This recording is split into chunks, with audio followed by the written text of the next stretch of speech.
Hi, everyone. This is session one, the actual session one. We ended up just making last session session zero. So this is the actual session one of Hearts of Wulin, Odyssey of Jade and Stars. This is a quarterly game of the Wuxia melodrama tabletop RPG, Hearts of Wulin, and we are playing on the Gauntlet calendar.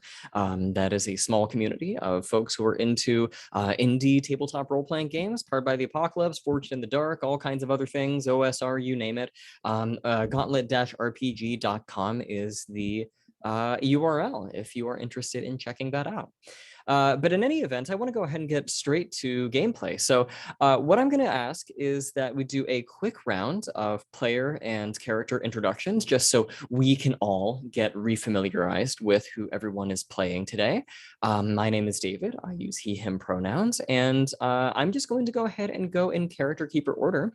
If you would give your name, your character's name, appropriate pronouns, and maybe an overview of your character, and maybe any special moves that you'd like to point out, or maybe special entanglements you'd like to point out, just anything that you'd like to incorporate into your intro. And I will go ahead and start with Stephen. If you would please go ahead. Yeah, hey there, I am Steven, he, him, and I am playing Nameless Blade, she, her, a cursed, well, yeah, I mean, there's another person who is the cursed, but I am the loyal swords, I am the loyal, I am cursed the endless cycle of reincarnation, there's a lot there that's going on with my history with a few other characters. Uh, but yeah, I am I'm a blade. My blade is soar into the eternal monks of the 5-drop mountain. Um, and I can just show up in people can just spend bonds to me if they need me to show up in a scene they're in, which is helpful for when it comes to defending them. Yeah, and if I recall correctly, the Eternal Monks of 5-Drop Mountain, they're the ones who are very plant-focused and have this kind of almost immortality that they've attained through almost becoming plant-like. Isn't that correct? Yeah. Got it. Not really plant focused. That's just kind of the side effect of their flawed immortality.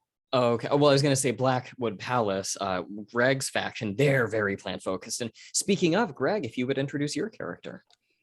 My name is Greg, pronouns he, him, and I am playing Wu Dongshan, who is the right lieutenant, so kind of the second in command of Blackwood Palace, a sect that has their headquarters within an impenetrable forest, and they are very plant themed. All their magic looks like plants, and I've got skill with poison. I can always detect poisons and help heal them. And they also focus on formations, which can be either like troop formations that have special effects or essentially magical traps. So I have the ability to sort of manipulate troops when dealing with those. Fabulous. Let's go over to our next player. That's going to be Jose. Hi, everybody. My name's Jose, and my pronouns are he and him. And I'm playing Zhoujian, who is, let's see, what is the name of my playbook? My playbook is The Outsider Cursed. And Zhoujian is part of the Waxing Crescent, which is an escort service. Which basically a bodyguard service. But lately he's been having some trouble because he's cursed, or it's becoming evident that he's cursed because strange supernatural occurrences are happening around his assignments and people are getting hurt and possibly killed. We haven't established all the bad things that have happened in the past. So he's on a bit of a quest to figure out what his curse is. Yeah, I'll leave it at that. Fantastic. And that leaves us with Max. Hello, my name is Max. I use they and them pronouns, and my character is Cloud Crow, who also uses they and them pronouns. And Cloud Crow is a student exorcist. So Cloud Crow Cloud Crow is a student at the Heaven and Earth Temple. And the Heaven and Earth Temple is maybe trying to kind of right the situation where the boundaries between the levels of existence have been breaking down, but it's also possible that the practices that they're doing are actually participating in the breaking down of those boundaries. So we're going to have to discover that. Cloud Crow's been sent to wander as part of their studies, and Cloud Crow's magic is their relationship with crows, for one, who've been with them since they were a baby, and their magic flute, which has the power to kind of take over people's will. And that's about it. Should I say anything about my relationships? I think we're good to go on relationships. Those will definitely come up as we get into play. And by the way, Stephen, if you would, or actually Max, I don't know if you did or not, but if you would, please go ahead and highlight one entanglement that you might like to emphasize over the course of play, just so we can pull some XP out of those.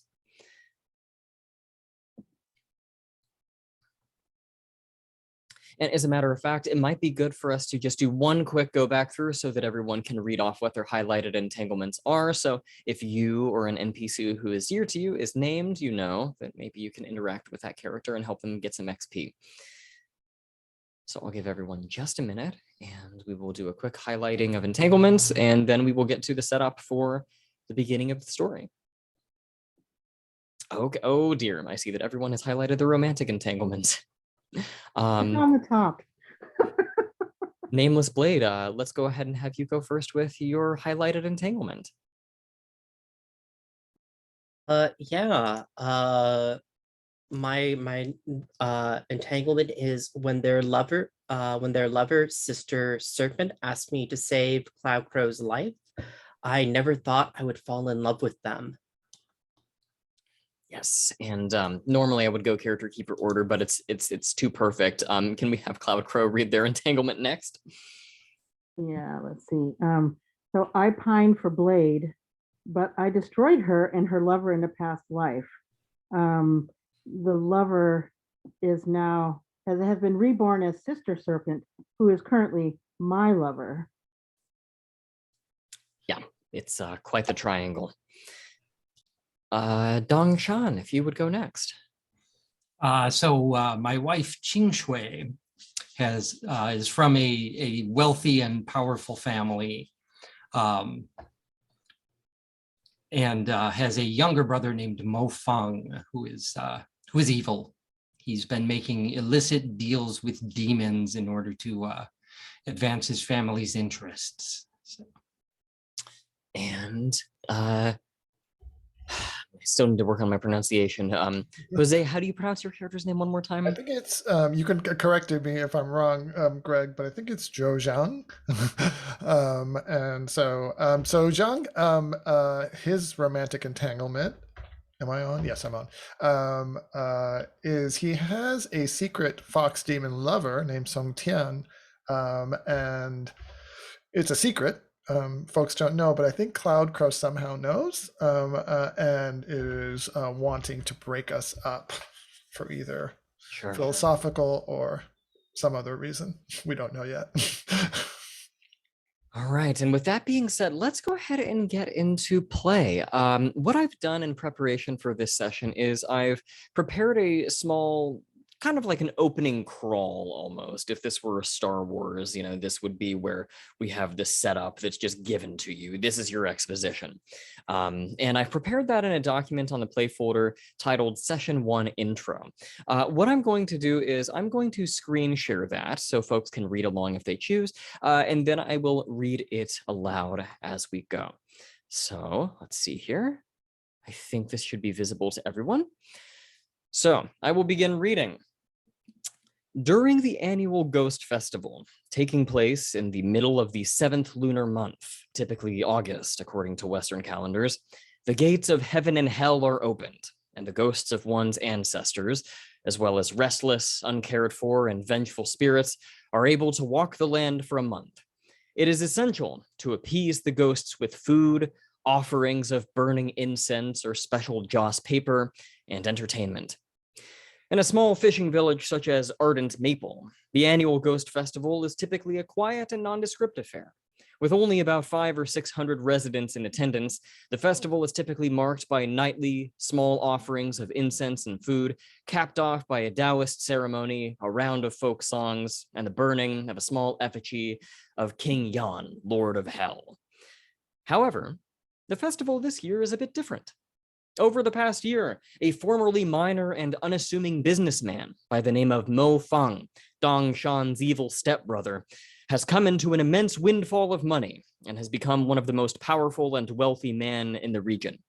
Rumored to have made a series of infernal bargains with selfish lords of the demon realm, Mo Feng now sits and sips his wine atop a veritable throne of gold, surrounded by a gang of brutish bodyguards, many of whom are bribed imperial agents from the capital city lying at least a month's journey away. Having already cornered many markets in the region, Mo Feng seeks to showcase his wealth and has chosen the Ghost Festival at Ardent Maple as the location at which to do it. As a result, the festival this year is mind-bogglingly lavish and extravagant. Roasted whole pigs, ducks, chickens, pastries, and fruits are distributed to festival goers and spread in front of the effigy of King Yan, surrounded by burning giant joss sticks. The festival lasts for 5 nights, and on this climactic final night, a parade of dragon and ghost costumes, accompanied by trumpets and cymbals, is scheduled to crash through the streets at nightfall. One of the main highlights of the festival is a Chinese opera held on a temporary bamboo stage, performed to praise the charitable and pious deeds of the deities. The front row is left empty for the ghosts in attendance.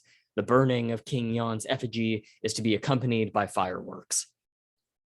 Word has spread to the surrounding region, and travelers from miles abroad have traveled days to attend this final night of the festival. Ardent Maple's inn is packed to overflowing, and the local riverside teahouse, known for its ripe pu'er teas, hot wine, and sweetened freshwater shrimp, have never seen a better day of business. Nonetheless, some say that Mo Feng has a more sinister motive beneath this effort to win the hearts of the locals. Such sponsorships by well-to-do businessmen are often conducted out of the hope that appeasing ghosts and spirits will ensure that their other foul deeds will go undisturbed. There is likely more to this festival than meets the eye. Thus begins our story. So does anyone have questions about the setup that I can clarify before we introduce characters in play?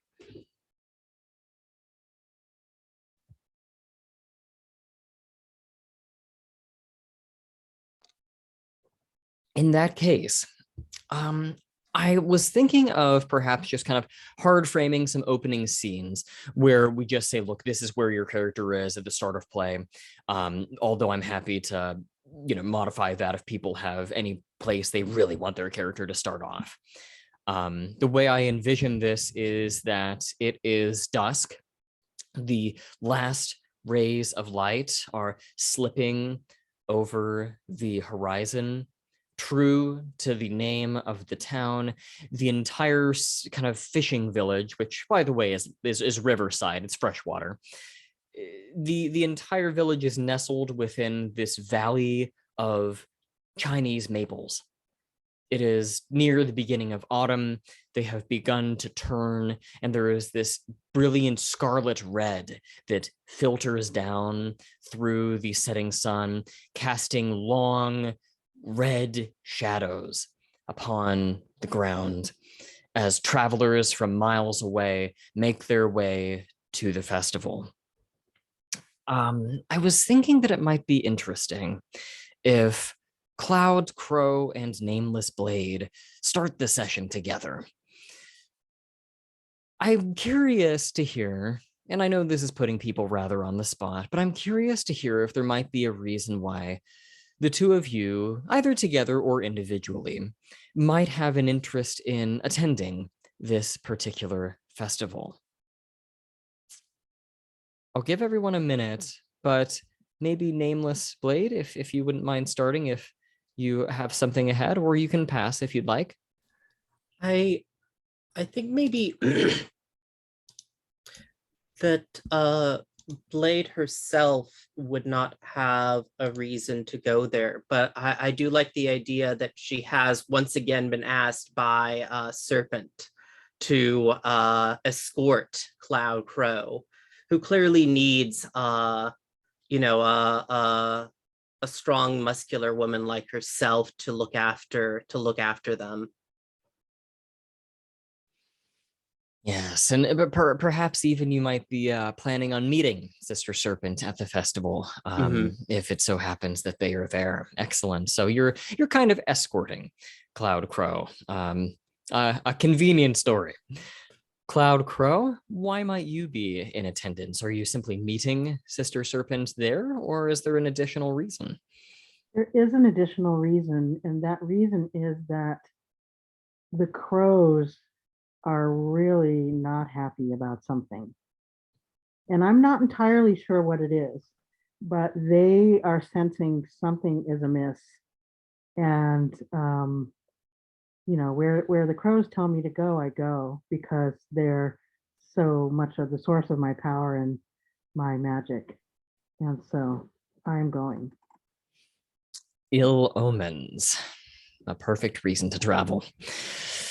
So the way that I envision this opening scene with the two of you is essentially that you've been walking together for probably at least a couple of hours at this point. And, it's this narrow road, dimly lit. There is a full moon beginning to come up over the horizon as the light from the sun begins to disappear. You're surrounded on both sides by these brilliant scarlet maple trees, the namesake of Ardent Maple. You are both set to meet Jade Serpent, or I'm sorry, Sister Serpent, in the festival proper. And you might find it perhaps a bit difficult to make conversation at this point. You've walked together a couple of hours already. You've been delayed by an overturned merchant's cart some distance back, and you maybe have run out of things to talk about. Is there any conversation that you would like to make before something happens?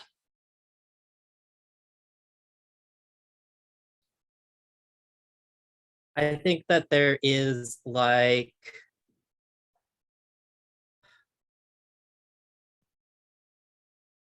a careful honorable crow. There's a muddy patch in the path here. Here, let me, and I probably take over my, because I think I'm wearing like a simple fencer's robe, but I maybe have like a cape over it. And I think I pull off my cape and like lay it down over the muddy patch. Because of course, honorable crow, they're too good for this world. I can't let them walk in the mud.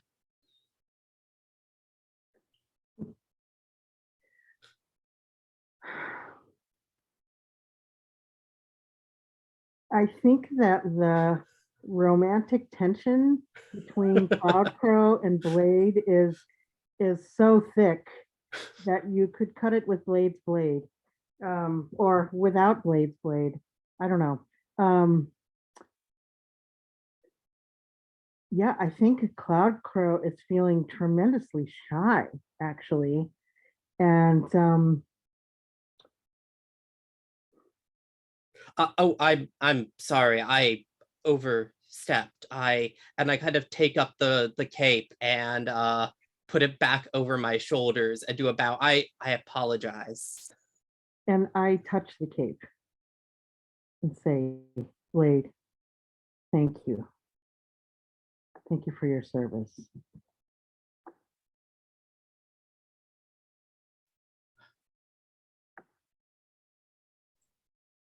You shall have it as long as you ask of me. The red shadows brighten. The red light is, we are glowing.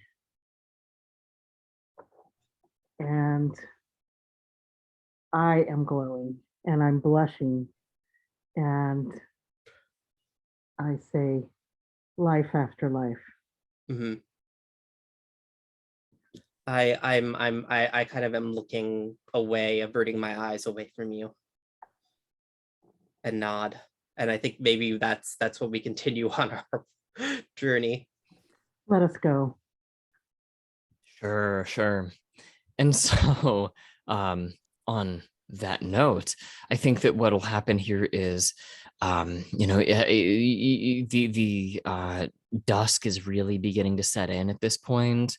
The shadows, bright and beautiful, darken some as you continue to walk.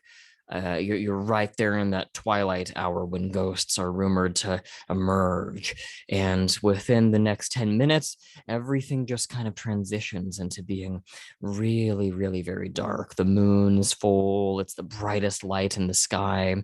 You get to see these faint glimmerings of stars off on the horizon, and the forest is eerily silent, with this faint smell of lingering incense from the roadside altars you have passed as you get closer to the ghost festival, the scent of their smoke wafting across this carpet of autumn leaves.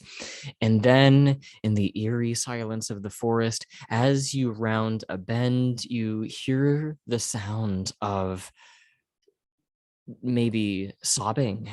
You see a young woman or person, it's hard to tell really, off in the distance, kind of fallen on the side of the road, kind of bracing themselves against a tree, crying. It's hard to tell.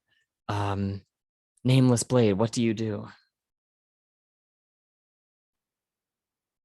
I think I kind of step forward, my hand resting, my hand resting on the hilt of my blade. Ma'am, it is dangerous to be walking the paths at this hour of the night. It is a time of spirits and other evil forces. She looks at you with a almost tear-struck face. Her clothes are utterly white, her hair utterly white, even her skin strangely pale. Although, again, it's really very difficult to tell. I mean, they sort of appear to be a woman, but it's so androgynous, you really can't make it out. What you do notice, though, is that this person almost looks ghostly. I mean, the color white is this which is associated with death, and this person is adorned in practically funerary garb. Just to engage the mechanics a little bit here, might you like to perhaps make a study roll? Yeah, that feels like what I'm doing here. Let's see. So I think I am probably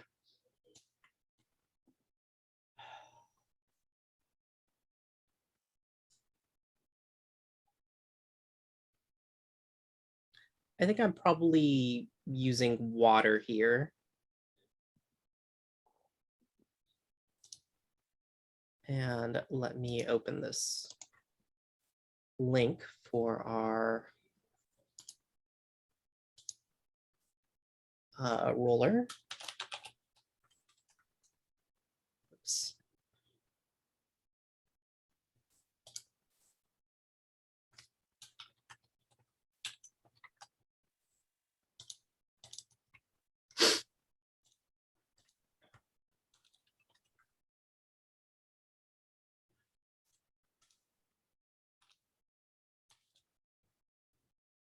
That's an 8. You get one hold, and you can spend that to ask a question or reveal Well, it a says it detail. also I also get because I also just get the basic details of what's going on here in addition. Yes. On any hit you gain the basic information. Yes, you also gain the basic information in addition to one hold. So what is the basic information Yeah, here? fair question. The basic information is that this person appears to be quite distressed. They actually seem to be scared. You get the sense that you are in some amount of danger. They might have been recently attacked, as a matter of fact. Okay. But they're looking at you as if there is some kind of threat. And as a matter of fact, they almost seem to be looking kind of like above and around you, as if they're able to perceive something that you don't. Cool. I think, and let's see, this is actually cross over into my actual, yeah, moves here. I think what I do is like, I'm gonna declare a detail in the scene. And I think I'm going to declare a that this plateway is being lit by like a paper lantern that is kind of casting this eerie, murky glow over everything. And I think when I see her looking over my shoulder at something that may be around us, I pull Cloud Crow towards me and the woman, or a person. And I think I grab the lantern and like dash it around us to try to make like a circle of flame. And I think I think when I imagine this, I think I might actually be hitting on my Legend of the Mountain when I try to defend someone or something. Sure. Like I'm trying to like ward off anything that might be here, and temporarily at least. Sure. So I think that we can use that Legend of the Mountain move here. If you'd like to go ahead and roll that one. Yeah. Cool. And I forget no, I just declared the details to that. Sure. I think I'm using Earth here because I'm being cautious.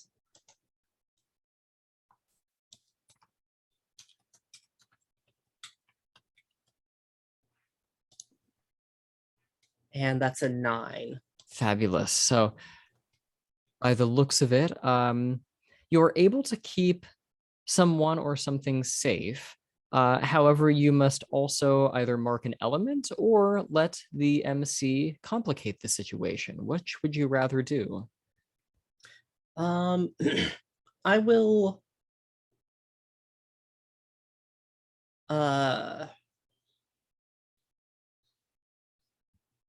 mark wood, and I'll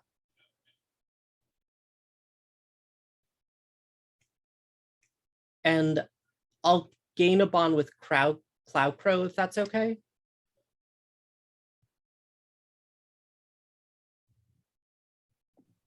Are you asking me?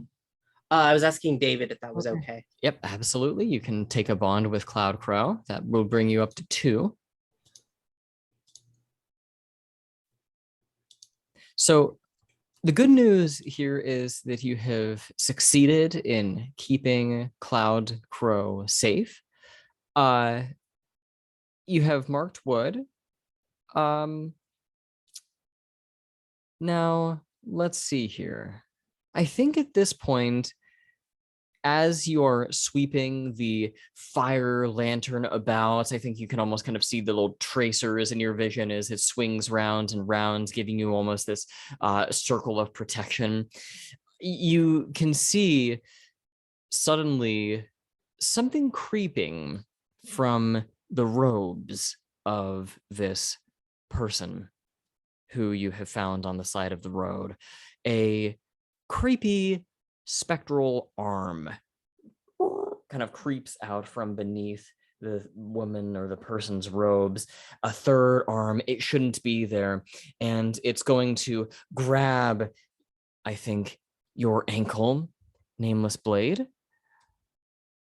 This seems to be, if not an ambush, then a very bad situation that you've walked into. Cloud Crow, what would you like to do here?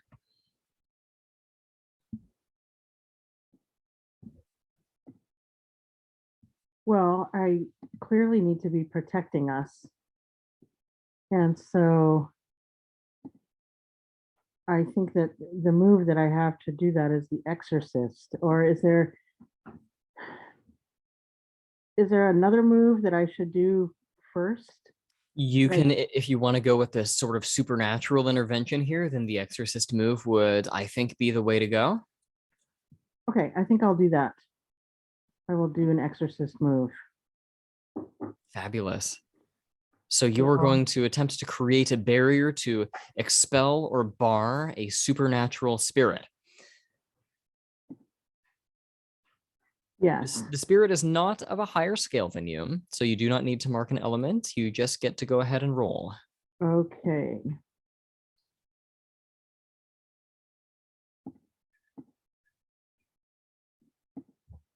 And what are you going to roll with? Oh,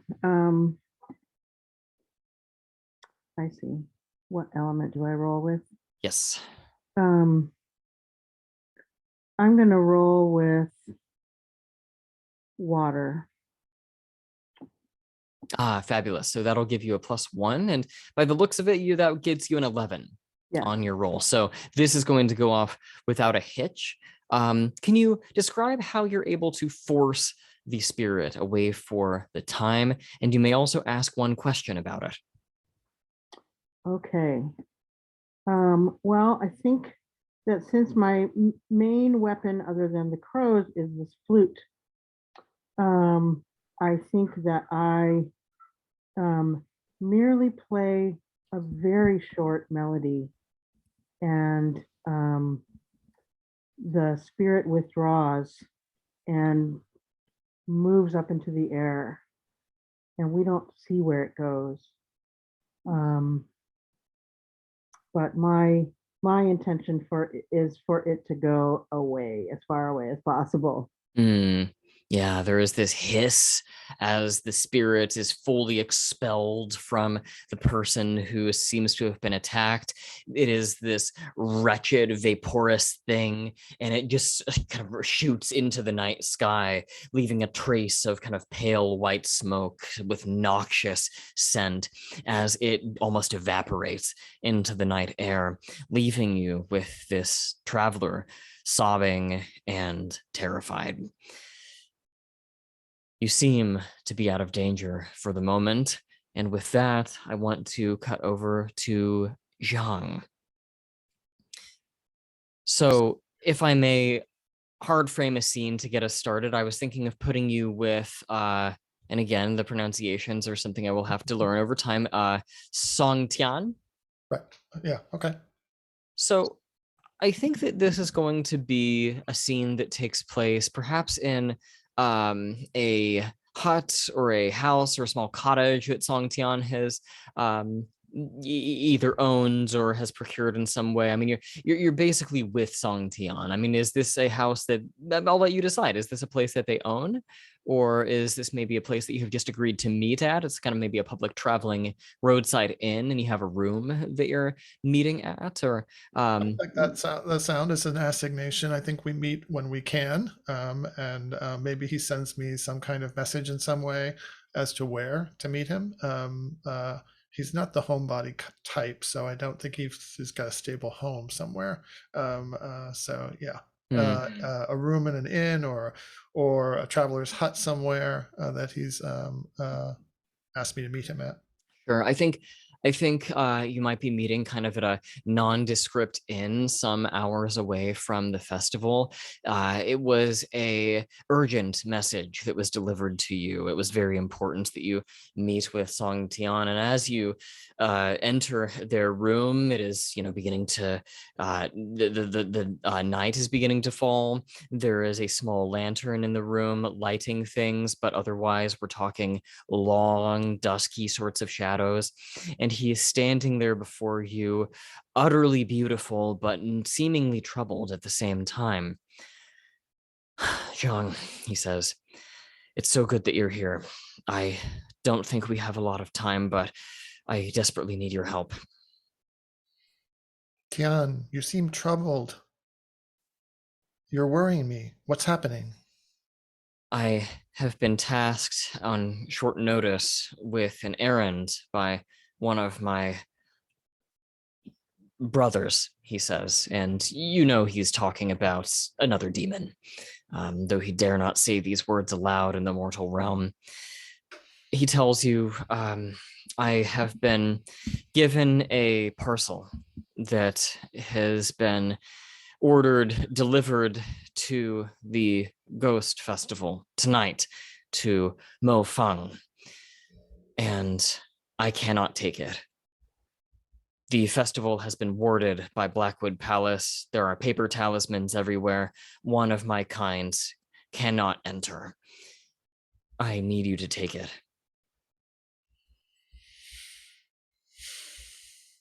Do we know what's in the package, Tian? I have been ordered not to open it, lest something terrible happen. And he will motion to a small bronze vessel sitting kind of at the side of the bed. It is sort of locked with a series of latches. I have not looked inside, and to tell you the truth, I don't want to.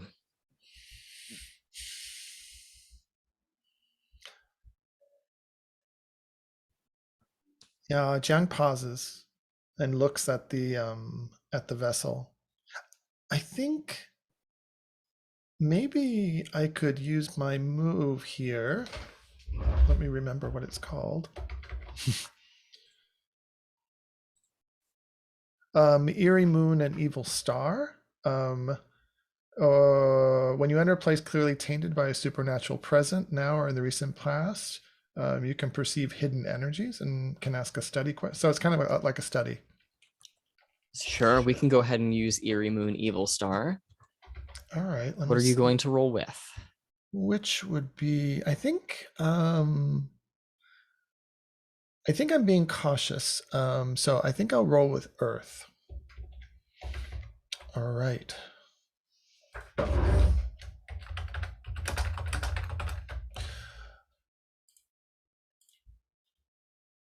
It's a 7. Very well, you may ask a study question about it. Let me just go to study questions. Study questions are...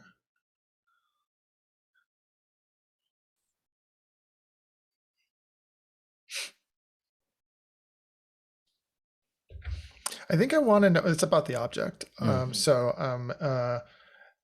It's about whether there's any threat to me or Tian emanating from that thing. Well, there's nothing that is going to jump out and attack you if you were to open it. It's not a Pandora's box necessarily, but these kinds of bronze vessels are selected because they are used to deliver objects of immense danger or power. So while you might not necessarily be in immediate danger, the object could certainly be used to invoke significant harm or draw a alarmingly high level of power. This is something that you have perhaps come across before in your travels. Okay. And okay, that makes sense. So there's no immediate threat, but it could be used in a threatening way. Yes. Typically, these kinds of things are used to deliver either magical weapons, ritual objects. There is most likely something of a magical or supernatural bend contained within the vessel. All right. So I think Jiang steps forward towards Tian and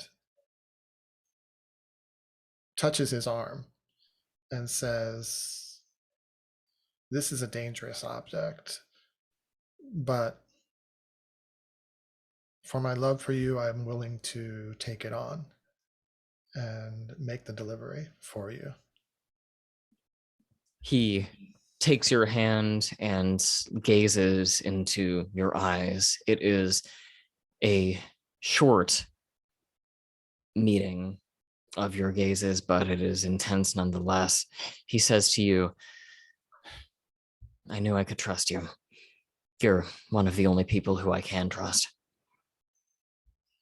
And Jiang smiles, and in a way that shows he's returning the sentiment. He feels understood and simpatico with I don't know what the Chinese word for simpatico is with Tian. And so you will set on your way then? I will set on my way. So I guess the scene could end there. Yeah. All right. Let's go to Dangshan. Now, if I may hard frame your scene, unless there is something that you would like to start off with. I was thinking that we might actually begin with you pretty much already at the festival. For a very good reason. You probably have spent much of the day, perhaps the days prior, assisting in the setup and maintenance of all manner of wards, protecting the Ghost Festival from supernatural interlopers. You have crafted many a paper talisman posted at each entrance. There are small creeks and bridges that are entryways into the village, and you have to place wards over the bridges such that nothing evil can enter. But even more importantly than that, I think that you have been approached by your master, the Lord of Blackwood Palace, Mao Renjing, if that is the correct pronunciation. Miao Renxing. Miao Renjing. He has come to you and has tasked you with performing a ceremony at the festival. This is a ceremony to be held for what are called unclaimed souls, enabling them to enter into rebirth. And as one of the top members of Blackwood Palace, you have been given this responsibility to conduct the ceremony. This is something that will be done with a number of acolytes serving underneath you, sort of novice monks and priests. There will be accompaniment on flutes and string instruments. There will be chanting, probably the lighting of incense, but the spotlight is going to be on you. And the hope will be that you make Miao Renxing proud, to win the hearts of the villagers, and to bring honor to Blackwood Palace. This is all something that Miao Renxing is going to tell you as night falls, and I imagine that you are outside. Kind of the festival is beginning to kick off for the evening. There are a lot of travelers who are filtering in through the various entryways into Ardent Maple. Things are starting to get going, and the autumn air is chill and crisp on your skin, and yet Miao Renxing seems to be concerned as he tells you all of this. He's sort of a curmudgeonly man, and he looks at you and says in a hushed sort of voice, now, Dongshang, I also need to inform you that I have seen into the future, an oracular vision of sorts, and I am concerned that a great threat is due to arrive at the festival on this night. Be wary as you complete this ceremony, would you? Yes, Master. Can you tell me more about what to watch for? It is difficult to say. I perceive that Cloud Crow will be arriving, probably within the hour. And with them, perhaps some doom, some form of darkness carrying with them. Is that so? I know you've instructed me to protect them. Yes. So yes, I must be extra vigilant.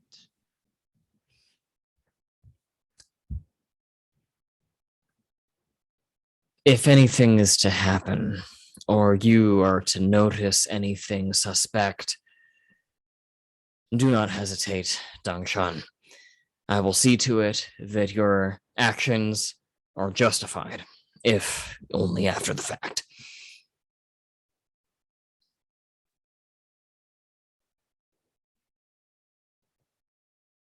Very well. I shall do my best, Master. And I think that I might like to maybe cut ahead to the festival as it's kind of in full bloom. I think that a couple of things are going to happen here. I think maybe I'd like to have a scene with Dongshan,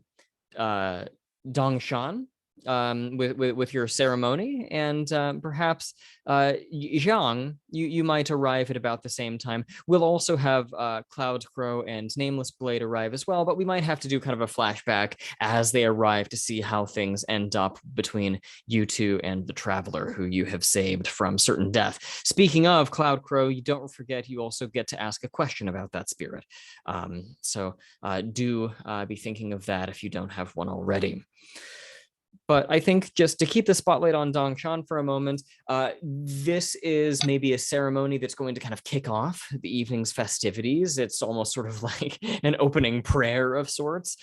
You are going to be conducting this ceremony in front of probably at least 100 people who have gathered to watch the chanting, the lighting of incense, the burning of offerings. There is going to be trumpet and flute and string instrument and cymbal crashes, and you are going to be essentially in charge of this ceremony. I will leave it to you, though, if you would like to engage the mechanics and perhaps make an impress roll. Sure.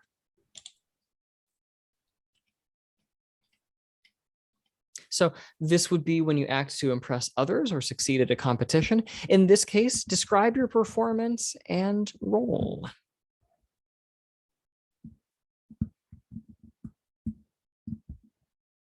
So I think my performance is going to consist mostly of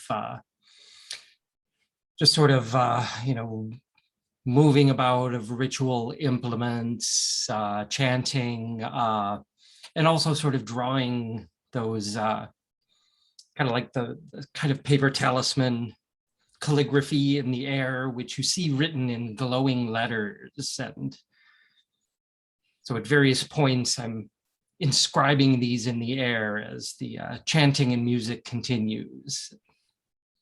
Yes, and you have been given a sword made of peach tree wood. You have been given a horse-tail whisk with which to draw and write these kinds of characters. Let's go ahead and have you roll to see if you impress Miao Renxing and the townspeople at large. And I think I'm going to roll with metal for control. So +1.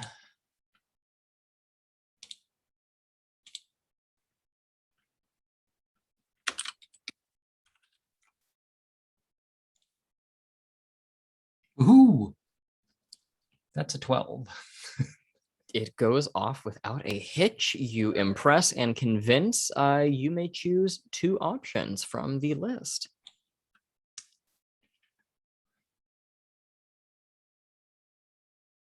And I will also say it says that you can gain a favor from an observer. I think that we will notice that Zhang has just immediately entered the festival. You notice him out of the corner of your eye as well, although you may or may not wish to interact. So what options would you like to take here?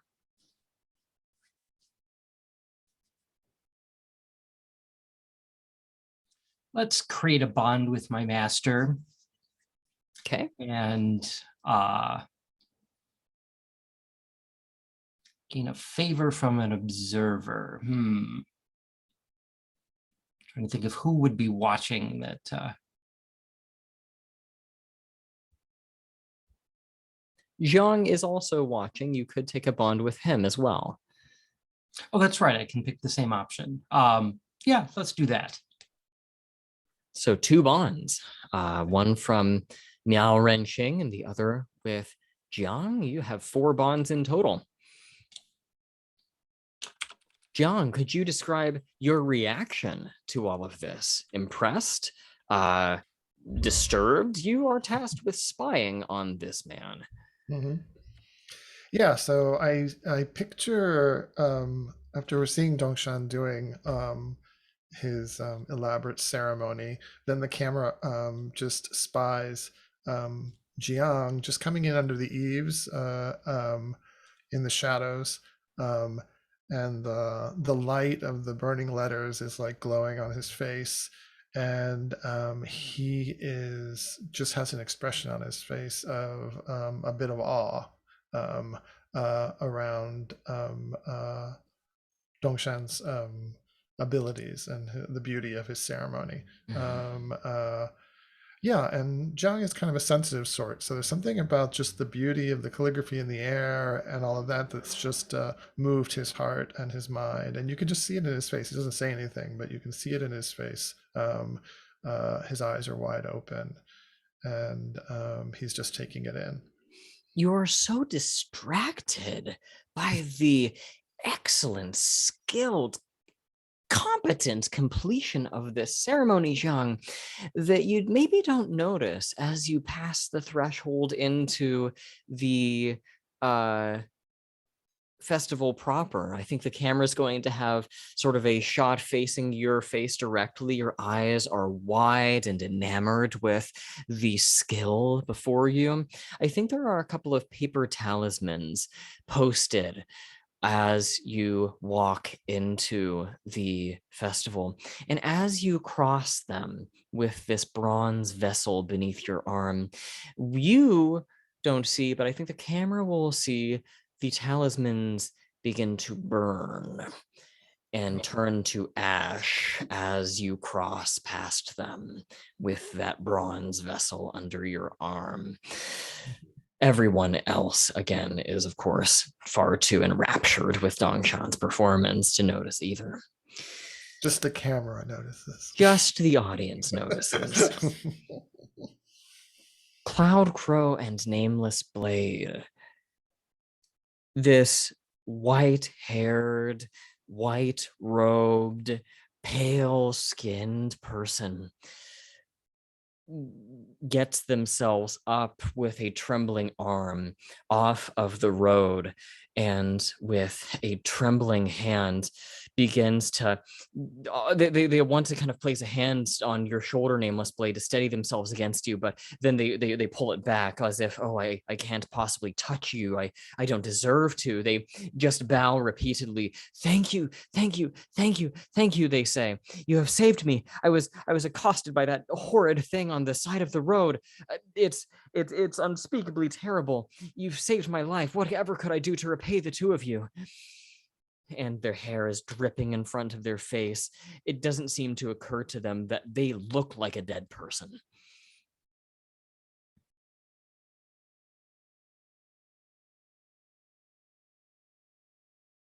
I mean, Nameless Blade just sort of is not used to being thanked. So just like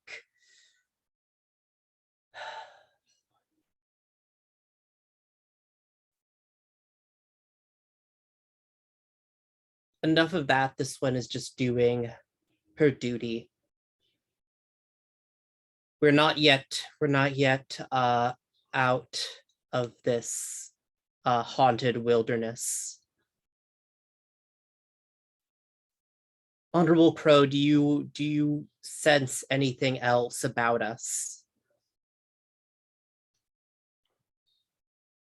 There's a lone crow in the background. It's the main noise that we hear. Ah, ah! And I know that this is a time where I need to actually learn more about the spirit. And so I would like to ask my question now. And that is, what does the spirit want?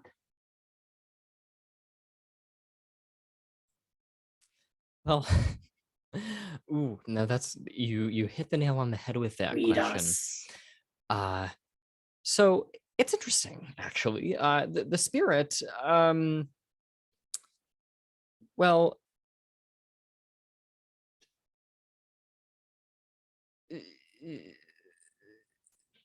it well, just to clarify, you're talking about the spirit that you basically exorcised from this person. Yes. This is gonna be an interesting revelation. If you're asking what that spirit wanted, it actually wanted to get away from this person. It was running from it. If anything, you freed it, not the person. Oh, well, that's interesting. Okay.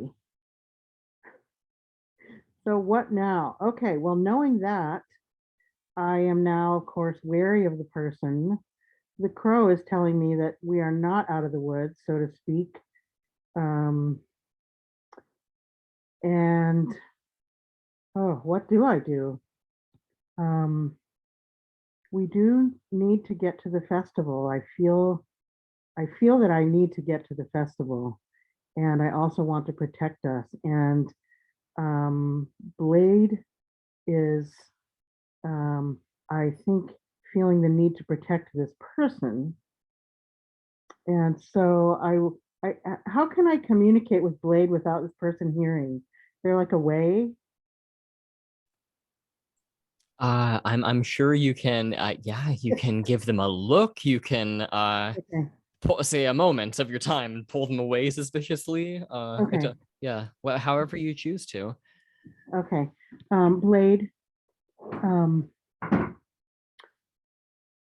over here for a second and let's just discuss what we think our next move is. And I pull Blade away, and the other person just stands there trembling, and I say, Blade, this is not who we might think it is. I need you to know that the spirit that we sent away wanted to get away, was trapped in this person, by this person. We need to proceed with caution. And perhaps we need to find a way to actually send this person away. And so, can you help me come up with a good plan?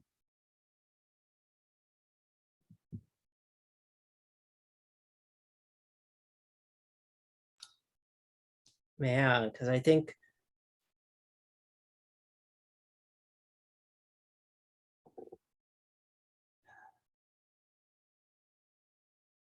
I'm just kind of thinking of like, so you're telling me that you're still using the word person though, right? To refer to this person?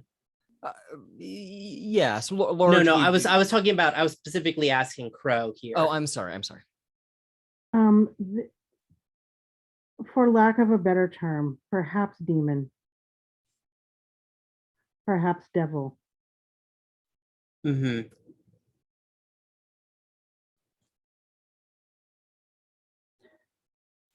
Because I mean, I feel like, I mean, as you say that Blade's first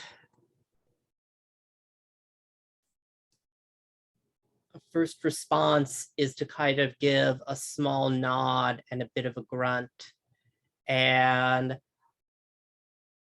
I think she just like swings around and brings her blade out in an arc and beheads this this person. If that like this seems like weird, so I don't know if this will actually kill it, but for them. Oh boy. Is that a roll? Is that a move? With a roll? That's what I'm saying. I don't know if this will actually like have an effect. So if you feel free, David, to say, actually, this is how not how you would kill one of these things. Well, I think that what will happen is, I mean, you are almost without looking, you just swing your blade around in a perfect arc right for this person's neck, if I understand. Is that correct? Okay, yeah. So I think that what's going to happen here is you will swing the blade, and kind of in slow motion, they pull their robe aside, pull their own blade, and your blade meets steel. And there is this moment kind of pause as your blade stops against theirs. Theirs is held vertically and yours has come and contacted it at a kind of a perpendicular angle, stopping your blade. They look at you with an expression that has changed from, well, fear to, I don't think anger is the right word, but they seem to be determined now. You've made a mistake, they tell you. And they will make an effort to sweep your blade aside and make a pass toward you on their own. This would be a fight scene if you want to take it in that direction. Yeah. I feel like, let me see here. I think that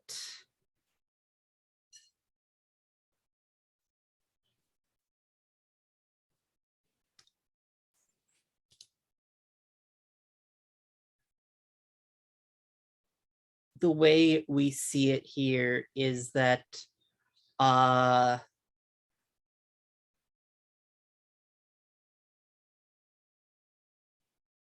like nameless blade like kind of leaps back from their returning strike and kind of lets them lash out, studying their pattern and movements, looking for the one perfect moment to with which to like land the one killing blow that is really the only necessary one. Sure, and I think that they're going to be giving you chase, as you're kind of deftly avoiding and dodging and observing their behavior. They're going to be making these precise strikes with their blade, just missing you each time. You just seem to be ducking out of their reach with every individual movement, passing you by inches. Their blade is continually evaded by your dodges and your movements. At a certain point, you probably would see an opening come up. Yeah. Do I make a dual roll here? I think that you certainly could at this point. Now, is there any further narration you would like to contribute here before we make the roll? Like, no, I think this is the kind of this is Blade's style that like I'll I think that like is to kind of not actually draw the blade until she is like striking to actually like kill. Like she doesn't make these other slashes and things like that. Like that's kind of how I imagine her style, but it's this like analysis of like the movements and just kind of wait and just kind of dodging and keeping away until finally the blade swings out. Fabulous. This person is at your scale, and you will roll this with your style element, in this case, metal. So you were at a +2.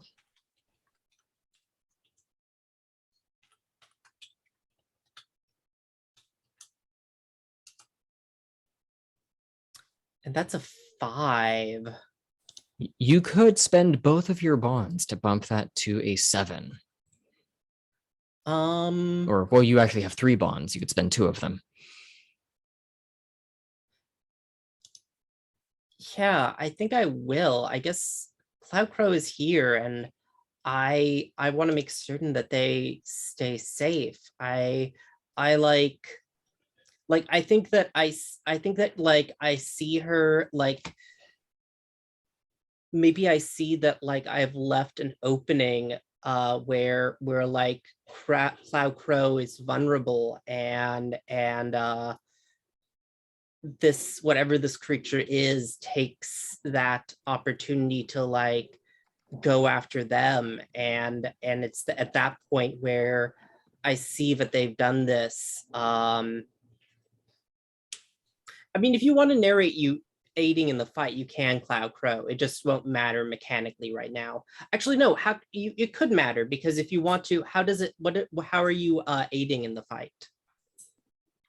Well, I mean, I feel like if this is a spirit and I have the power of exorcism, I think that could Oh help. yes, are you playing the flute, and like the flute melody is accompanying, like your exercising flute melody is accompanying this fight? Yeah, that could be the soundtrack to the fight, along with Yes. some crows. And crows could also be flying at this person's face Hmm. and blinding them and really like making them off center. So I think Sure. I would like to do that. That works for me. Go ahead and make a roll to comfort or support. And which element will you be making that roll with? Let me look. I am going to roll with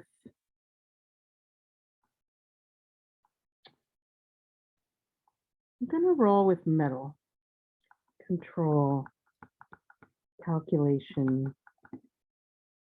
And so roll. I have a 10 Perfect. plus 1 is 11. So that would give Nameless Blade an additional bond, which you can immediately spend to aid your roll.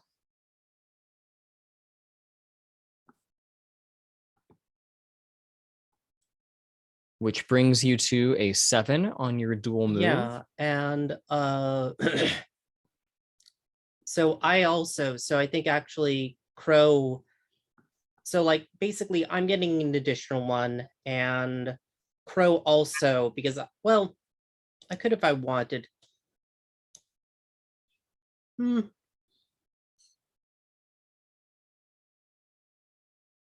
Sure, I'll clear that wood for myself.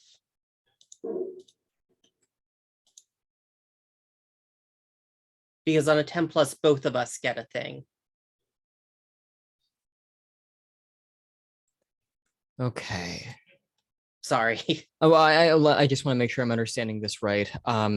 So effectively, I think what's happening here is Crow is giving me a bond on them, and then I'm selecting the option to clear one of my marked elements. I see. Okay, so you're not spending that on a +1, you're spending it to clear an element.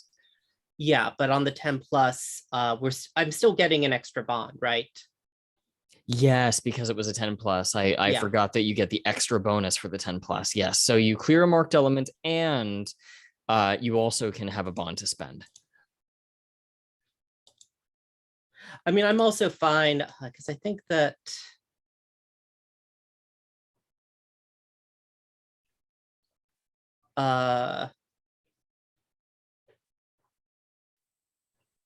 not clearing that bond, and if at some point Crow wants to ask me a question that I must answer, I'm also fine with that.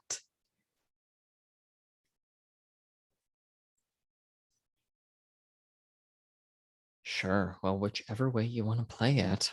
What do you want? Do you want me to clear my element, Crow, or do you want to ask me a question? You're muted. I think you should clear your element right Cool.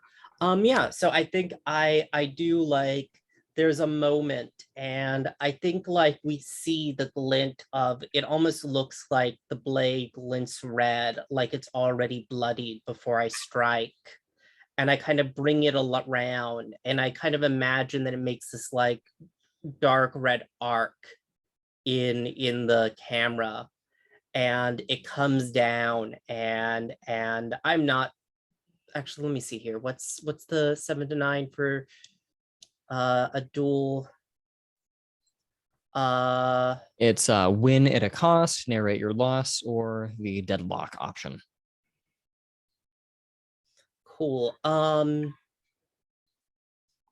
gonna bring my blade around, and I'm gonna mark my free wounded box, the one that doesn't like I think that she like lands, like she's gone in after Crow, and I think she lands and I think I throw myself in her way, and she like lands a like wound in my side that is like not critical, but like produces like that bloody, like I'm forgetting what the word is, flesh, just a flesh wound, even though it produces a lot of blood. And I though bring my blade down and behead her. So you will take a mark to your wounded box, but because you have your move for being, I think, a swordsman, you get your extra wounded box, though that has no mechanical penalty to you. And in return, you do them one more. You will behead them, it sounds like. Yeah, and I think we haven't said it. I haven't said it, but I think I probably also have like a cask of salt over one shoulder, and I take that off and open it, and then put the head into the cask. Brilliant. Yeah, I need to bring something back for the elder monks. Something I found. Let's go ahead and take our break here. We'll go ahead and take 10 and come back at 43, 44, somewhere in that ballpark.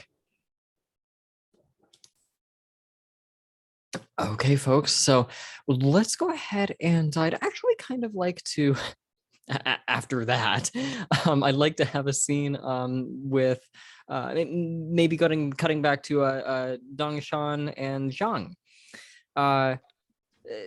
Dongshan, I think that you'll notice Zhang as they come in, and it's unmistakable. They have what appears to be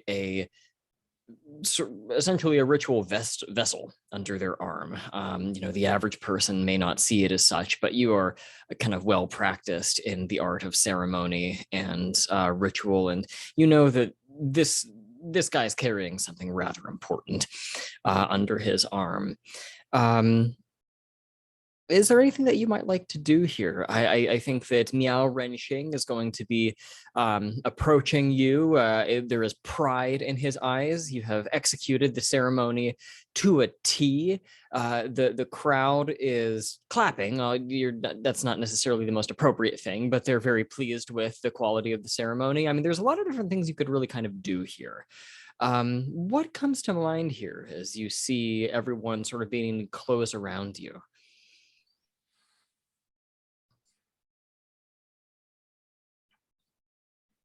I think I'm intrigued by what Zhang is carrying, because this isn't the usual sort of thing that his escort company would be dealing with. It's kind of strange. On the other hand, here's my master approaching me, and so I look concernedly at Zhang, but then sort of forcibly turn myself away and greet my master. it does not escape your notice that your master, who has just filled your mind a moment ago with all manner of doomsday prophecies about the terrible threat that comes to the festival, seems utterly unaware of Jiang and his ritual vessel and the burning talismans behind it. Oh, do I see the talismans? Well, I don't think you do, but the audience is well aware of this. I mean, that might be something that you could probably find with maybe a study move later on or something to that effect, but I don't think you'll get that information by default. You've done well, he tells you. I suppose then that you have the remainder of the evening off. Well, at least insofar as you can with the issue with Cloud Crow. And I think at this moment that this is where Nameless Blade and I keep calling you Crowd Clo. I don't mean to. Cloud Crow and Nameless Blade will probably enter through a separate entrance at this time.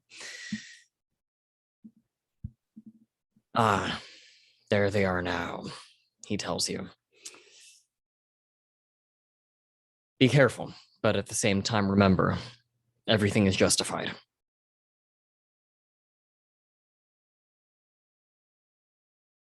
Very well. I will take care of it, or I will go to meet them immediately. And bow, make a beeline for the two of them. Now, I'm curious, Cloud Crow, Nameless Blade, I mean, I remember we asked you at the start of the session kind of what business you had at the festival. Nameless Blade, I recall that you were essentially a bodyguard of sorts for Cloud Crow. And Cloud Crow, you were following up on some ill omens from your crow companions, if I remember correctly. Yeah. Yeah, right. So, I think that what'll happen here is, Cloud Crow is as soon as you kind of enter the festival, you're hit with a really kind of negative feeling. There is something foreboding and off about all of this. The people around here seem to be very happy, they're carefree, and yet you get the distinct impression that there is something quite wrong with what is going on here. I think you'll see two things here in Nameless Blade. You see this as well. You'll see Dong Shan, who seems to be coming in your direction. I think you will also see Sister Serpent, who has been eagerly awaiting your arrival. I will allow the three of you perhaps to interact and maybe see what we want to do from there, if that sounds good to Cloud Crow, Nameless Blade, and Dong Shan. Just for a point of clarity, have Dong Shan and I met before? I would think we would, since we're both members of the 5 sects. I think the basic presumption of the fiction is that we all basically know each other, or at least know each other by reputation, if not directly. Okay. I think because it does state that we all, like, I think one of the basic premises is that we all know each other and we're not necessarily enemies at the start, but we're not necessarily friends either. Okay. If that's what I'm recalling it correctly, David. Okay. Yeah, I definitely, though, when I see Wu Dongshan coming up, I definitely specifically step between him and Crow. And once again, just kind of casually resting my good hand on my blade.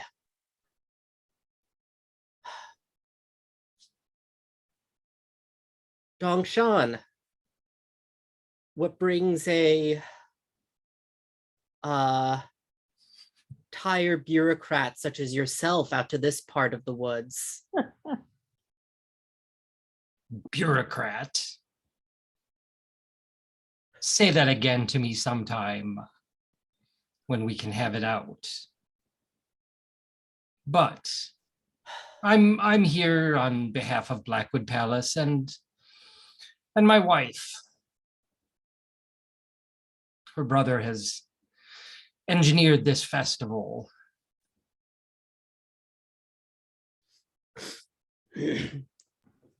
I do think I do sniff a bit disdainfully and look around. I'm assuming your brother-in-law has no taste in that then. He doesn't know what taste is. His taste is only for gold and more of it.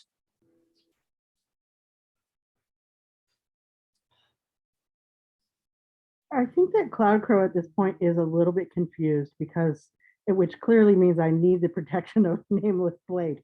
But I just feel, as we say, naive to the dynamics here. I don't really understand what's going on. I don't understand the animosity between these two characters. You can only have one protector, Crow. Oh, is that it? You're vying to protect me? I think the animosity on my part is coming from the fact that I don't like the monks of, is it 5-Drop Mountain? I see. Okay. 5-Drop Mountain. I think they're weird and not to be trusted. And I think Dongshan is as I said, a bureaucrat who's better with a brush than a blade. Okay, well, He thinks of himself exactly the opposite. So. Well, Cloud Crow wants to extend goodwill in all directions at this moment, because that feels like the most protective move. And so Cloud Crow is going to just say, Wu Dongshan, it's good to see you. Please convey my good wishes to your temple. Thank you, Cloud Crow. It is good to see you as well. May I ask what brings you here tonight?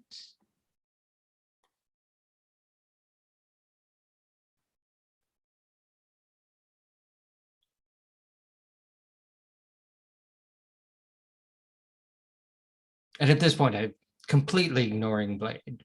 So. Well, yeah, I'm just trying to think of like what what I should tell you. I don't think I should be transparent about my feelings with you. So I'll say, who would miss this ghost festival? This is the event of the season. And I heard it was going to be beautiful and that you were going to be performing some of your wonderful magic.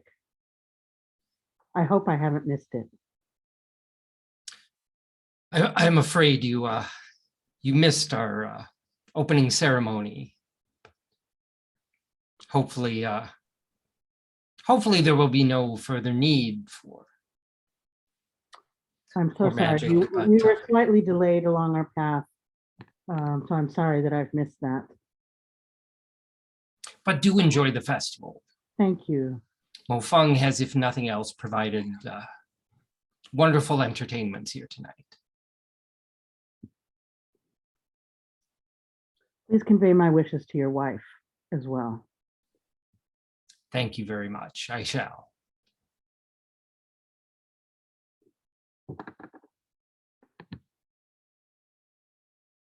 And then David, you said Serpent was also showing up? Yes, I think that Sister Serpent might insert herself into the conversation here at this time. You know, I think that she is a rather quiet person by default. I think she has a way of kind of being there the whole time, and then you turn and it's like, oh, you were, oh, there you are. You know, you didn't realize you were standing next to me for the last 5 minutes, that sort of thing. But when she gets angry, this is a woman who has a voice that could crack plaster. If you yell at her, you will be blown off your feet by the response that you get. She is a very big personality when she gets angry and is a skilled swordswoman to match. She says to the two of you, Blade, Crow. I've been waiting for hours. Did you get held up by something? Yes, we encountered multiple spirits along the path, and they held us up. But Blade, with her tremendous skill, once again protected me. Fabulous. Well, I'm glad that you're all here safe. I am a little bit concerned, frankly. I get the sense that, well, Mo Feng, he seems to be up to something. He's brought all of his retinue with him, and this refers to bodyguards, thugs, that kind of thing. He has a lot more protection around him than you might normally expect him to have. He's here with some kind of purpose, and I can't seem to get a read on it, but he is quite paranoid. Do you know anything more of what he might be planning? Nothing that I might tell his family. It's true we're family, but I bear him no love. Treacherous, aren't you? So willing to betray your own kind? I simply do not trust him. For the sake of my wife, I maintain polite relations.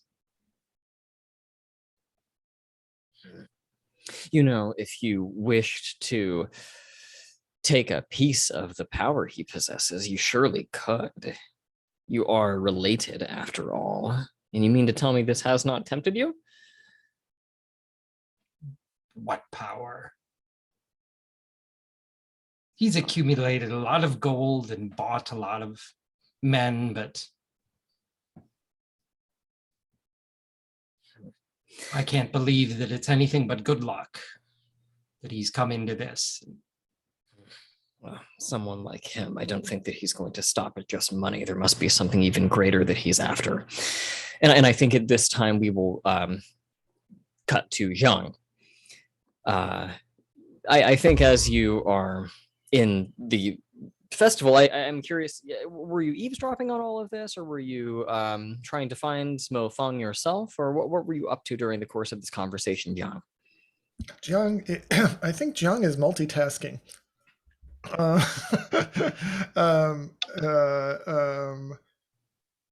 So he's still fascinated by the magic or that Dongshan was doing, and some of those sigils are still floating in the air. And so I imagine Jiang approaching them, and he has two motivations. One is that he's fascinated by them.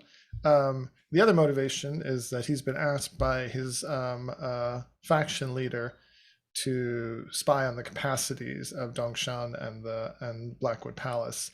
And so I think he's studying the magic that Dongshan just has so ostentatiously displayed to see if he can learn anything about its nature. I don't know if this is a study move directly, but it might be. If you'd like to engage the mechanics, we can make it into a study move. Sure. Let's see. This would be, let's see, I need to come up with an element, right? Let me just take a quick look at the elements. I think it's an awareness move, so I think I can use water for this. And I'm trying to be subtle about it, so let's do that.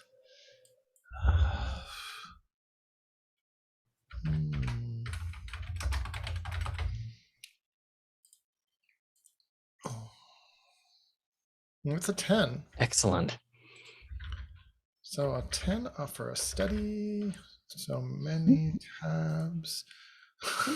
I'll start by giving you the basic information. Yeah. Just so I get into the habit of doing so. Okay. What Dongshan appears to have conducted is a a ritual to appease restless, sometimes referred to as hungry ghosts, those who are without succor and have been forgotten by their families and are therefore devoid of offerings or other means of attaining peace. In doing so, Dongshan appears to have given peace and respite to a large number of spirits which otherwise would have been quite angry. So it was a ritual of soothing is the basic information that you get. Mm-hmm. Yeah, so I imagine Jiang, as he's looking at these sigils, his hands kind of moving as if he's tracing them himself, because he thinks, well, he has two missions really to find out Dongshan's special magic, but also he's got a curse on him, and he thinks that this might be useful magic for him to be able to copy at some point. But in terms of my study questions, they're holds, right? So I could take them later. I think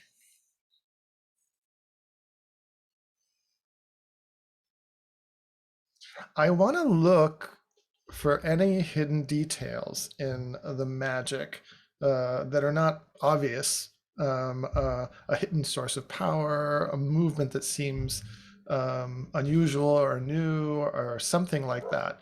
And I'm imagining, maybe this is revealing a detail, you tell me, that in his effort to impress his master, Dongshan may have been a little too obvious in some of his magical moves, and revealed something maybe he shouldn't have. Maybe that's revealing a detail. I don't know. If it is, I'll take it. Sure, if Dongshan's okay with it. Okay, so you said that you're spending one hold to reveal a detail. Yeah, I think reveal the detail that Okay. Dongshan overdid it a little bit, overplayed his hand, and the other one to ask a question about if there's something hidden that was revealed in that process. I see. I'll give you the answer to the question, and then if you'd like to give more detail on the, well, detail that you're revealing, we can do that. Right. The answer to the question of what's being left out, what's missing here, I Mhm. think the answer to that is that this is a variation on a normal calming ritual. See, a normal calming ritual would quiet the ghosts that are already here. You know, there's ghosts in the area, they're calm now, done. You notice these very subtle changes that have been made to the ritual, and you don't know if Dongshan is actually aware of this. This is not just a ritual to calm the present spirits, it also has this little tweak such that it's actually calling spirits closer. This ritual had a little bitty subtle side effect of actually drawing a lot of ghosts to the area. That's not normal. Okay. So, but here's the thing. There's no way that was put in there by accident. If Dongshan wasn't aware, his master definitely was. Miao Renxing knew about this. All right, that's good information. Thank you. All right, so then, have I spent both my holds then? Did you, was there anything else about that detail you wanted to reveal, or was it simply that Dongshan had kind of overplayed his hand and it had made these kinds of things obvious? Yeah, I think that was the detail that I wanted to elaborate on. Fabulous, fabulous. Was there anything else, or if not, then I have something that I think is going to happen at about this point. So after he just is you're seeing the camera is just seeing him kind of trace the patterns with his finger, and then kind of cock his head and smile a little bit as he realizes, and then look over his shoulder back at Dongshan and Cloud Crow, Blade, and Sister Serpent having the conversation. And I'll stop there. Sure. And I think that when you turn excuse me, to look over your shoulder, you just see that there's someone standing right there. Like you turn and there's basically someone's face right there in front of you. There is what appears to be a man who is decked in the garb of an imperial official. Someone with some amount of authority, and he is flanked on either side of him by a couple of, well, brutes, footmen, people with coal black eyes. They you don't know how long they've been standing there. You've been so engrossed in looking at this ritual magic. The official says to you, I just want to make sure I get the name correct. Is it Zhao Zhang? I think it's Zhao. I think it's Zhao. Joe. Yeah, it's actually a Zhou little Zhang. different than Jay in English, but you can just pronounce it like Jay. Joe Jiang. So I Joe think Jiang. of Joe like the name Joe. Yes. That's the Yeah. first part. That's easy to remember for me. Joe Jiang. It'll be probably 6 more sessions before I get the pronunciation correct, but Zhou Jiang, Okay. he says to you, you have a delivery for the sponsor of the festival. Jiang takes in the 3 of them, and immediately his training as an escort and clicks in, even though he's been hypnotized by one of these sigils. And he says, "That is correct, sir. I have a delivery from Mofeng." Right this way. And the 2 guards will actually sort of flank you now. They kind of step forward to kind of get on either end of you, such that now there's really no escape, at least not without some exertion of force. And they're actually going to try to lead you off the stage towards the riverside teahouse. Now, of course, this is something that's going to be very visible to Dongshan, Cloud Crow, and Nameless Blade. I mean, you were literally on the stage where this ritual was performed. So I'll cut over. I'm just going to go kind of in order in the way I see people in Zoom. Nameless Blade. I mean, there's no way as this interaction between Sister Serpent and Dongshan is going on that you don't notice 3 thuggish officials approaching Zhou Jiang and taking off with him. What's your reaction to this?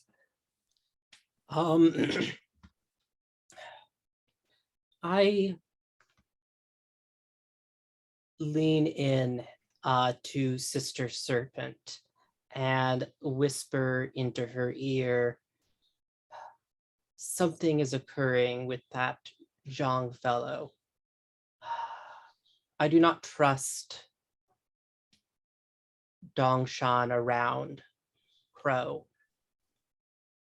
I ask, as I must investigate what is going on with Zhang, but I ask that you make certain, perhaps distract Dongshan with, I don't know, going on some adventure after his brother-in-law. Make certain that he is kept away, or at least you are kept between him and Crow." I'm trying to use some hearts and minds on Sister Serpent here. Absolutely. So let me click over to that particular move. And could you just kind of summarize what you're trying to get Sister Serpent to do so I can get a sense as to how they might react depending on the role? I guess I'm trying to get her to, like, basically either like get Dongshan like caught up in going after his brother that he's not going to like pay too much attention to Crow, or to like interpose herself between him and Crow.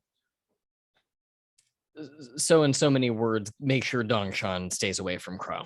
Yeah. Fabulous. Let's go ahead and roll and see how that goes. Okay. I think I'm using caution again here.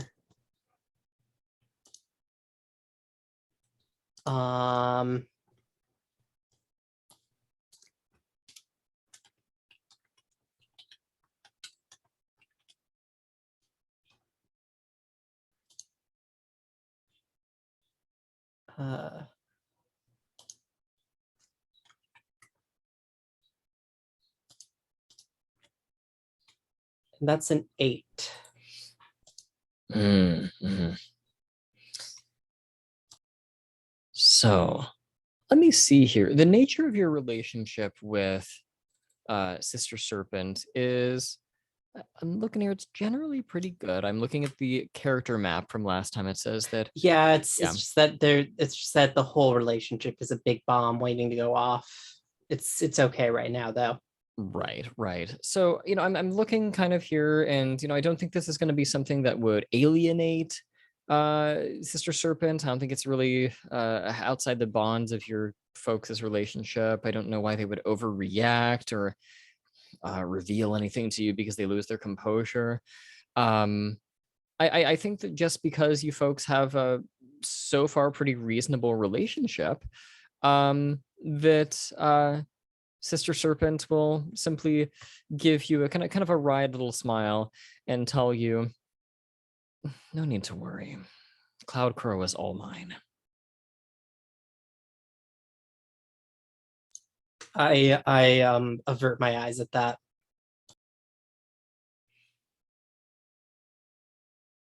Cloud Crow, we'll cut to you. Well, I'm You blushing see- now Yes. and feeling little heart palpitations, little distraction. Yes, this is all quite a lot for me. This pining away for Blade, while Sister Serpent is my lover, and it's quite a distraction from like just being present, and so that's happening.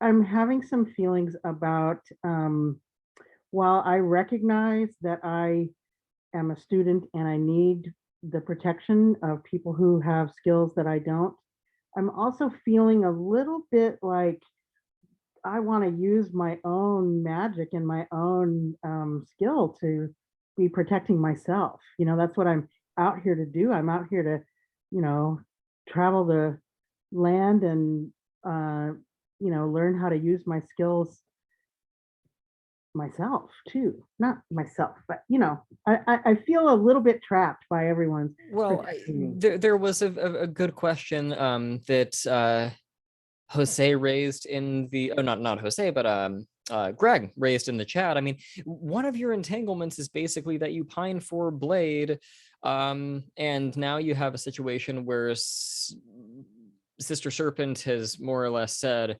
you're all mine, and very quietly and politely kind of back off. I mean, does that raise to the level of inner conflict? You kind of said that you were feeling rather trapped. I just wonder if that might be a role you'd like to make here. Yeah, I think, I would like to roll with that. All right. So Okay. now with inner conflict, the only rule about it is that you can never roll it with your style element. So barring And don't forget to that, mark XP because you mark it Yep. before you roll, I believe it says. Yep, you get to mark it just for having rolled, and then if you miss, you get to mark again. Okay, so I get one XP. You get 1 XP. Okay. And then select a non-wood element to roll with.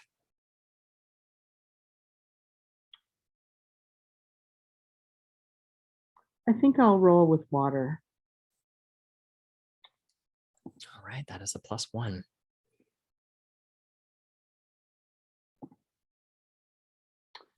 Okay, so I have a 6 + 1 is 7. You oh yeah, that didn't have the +1 tapped onto it. Okay, so that's going to be a mixed result. Perfect.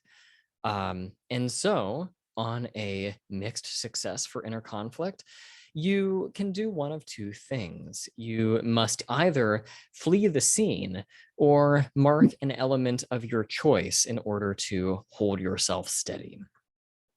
What would you prefer to do? I'm feeling a little bit dramatic, and I think that I just need to get away for a minute. And so, yeah, I'm going to have an emotional moment, and I'm going to just get out of here. And so I just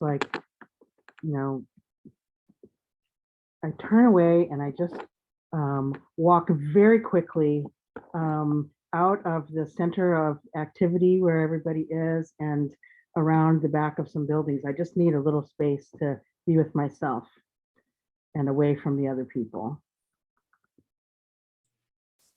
I think that Sister Serpent will give you a look, Nameless Blade, and it's not an altogether happy one. Jiang, I think that you will notice this as well.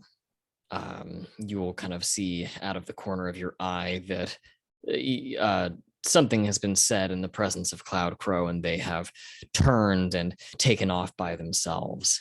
Dongshan, what would you like to do here? Chase after Cloud Crow.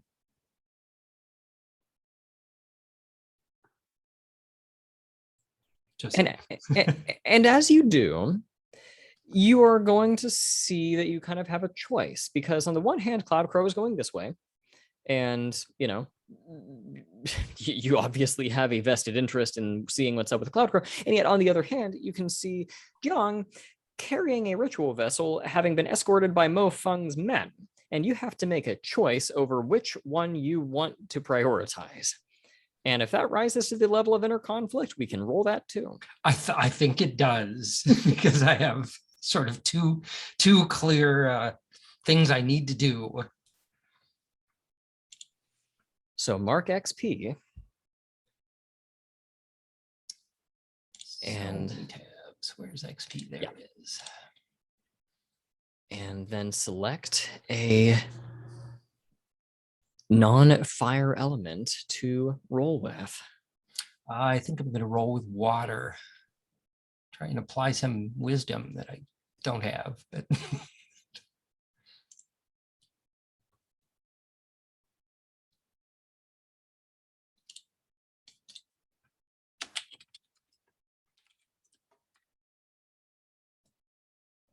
oof. That is a 5. That is a 5 indeed. You may either spend 2 bonds to bump that to a 7 or leave it as is. I will leave it as is. So tell me, which one are you going to choose?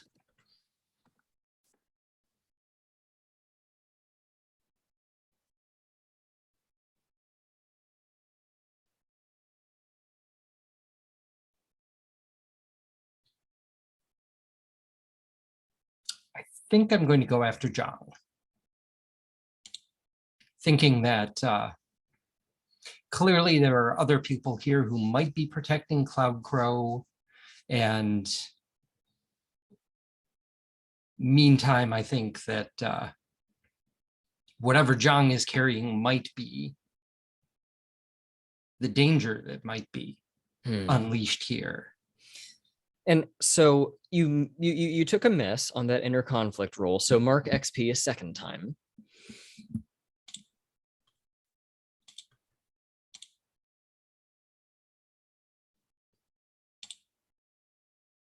And as you have this sort of fork in the proverbial road, you know, you can make a choice to go towards Cloud Crow, or you can move towards Jiang, and you choose Jiang.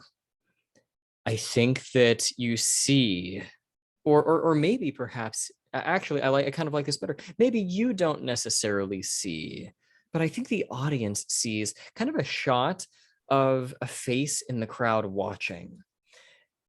And as the shot kind of transitions to a more up close position, you can see there is your master, Miao Renxing. He watched you walk away from Cloud Crow when they were alone. And there is this look of disappointment and distrust.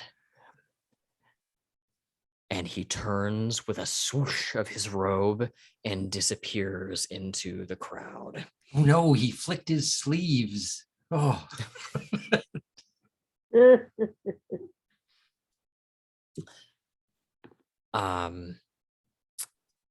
Nameless Blade, you said, if I remember correctly, that you were going to be taking after Jiang as well, or did I misremember that?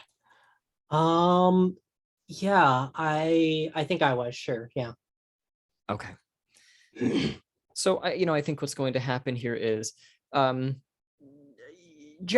they're going to bring you to the Riverside Tea House. It's a beautiful, scenic, kind of two-tiered um, uh, a tea house. I'm basically picturing the inn or the tea house or whatever it is from Crouching Tiger, Hidden Dragon. You have this staircase that comes up to a landing, turns to the side, comes up to a wraparound balcony, and there are tables, and this place is packed. I mean, it is just filled to bursting with people, most of whom are from out of town. The scent of hot wine on a crisp autumn night, the sweet freshwater shrimp, the that sort of almost cocoa-y sort of smell that comes with a good ripe pu'er tea.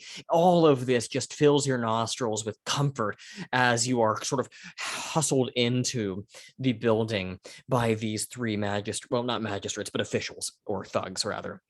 And they're going to bring you to a kind of a separate side room where Mo Feng sits with a banquet of all the finest foods and wines, the choicest cuts of roast pork, whole duck,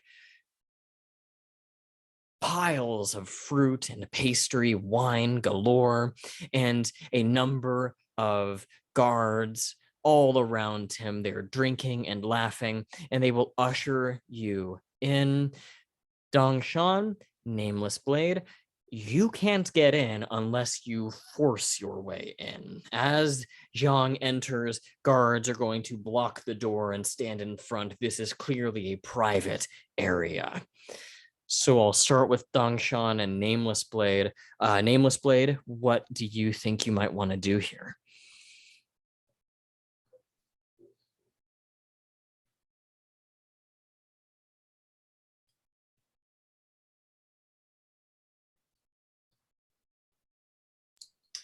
Blade, I look at these guards and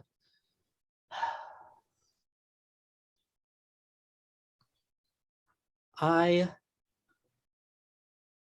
have not yet drawn my blade, as we are all on a friendly basis here. I simply wish to go in to meet with my old friend Jiang. I trust that you shall not give me any reason to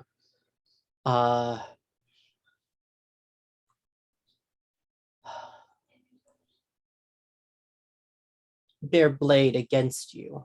I should warn you that any consequences that arose from that would be resting upon your choice here.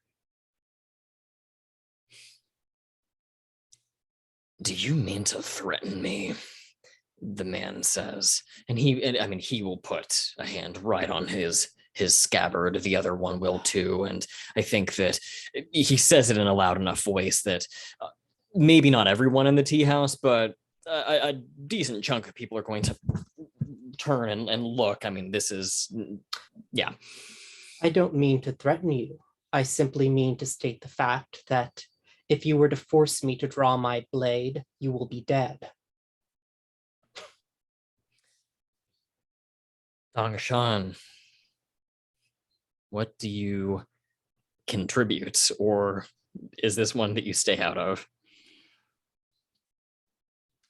I think Dongshan comes in just like a little later after Nameless Blade has started this confrontation, and I see them sort of staring daggers at each other, hands on weapons, and I just say, gentlemen, no need for violence here. I'm Mofeng's brother, and wish to visit him. This is a private meeting. I can vouch that this person will behave themselves as long as we're conducted appropriately to Mofeng.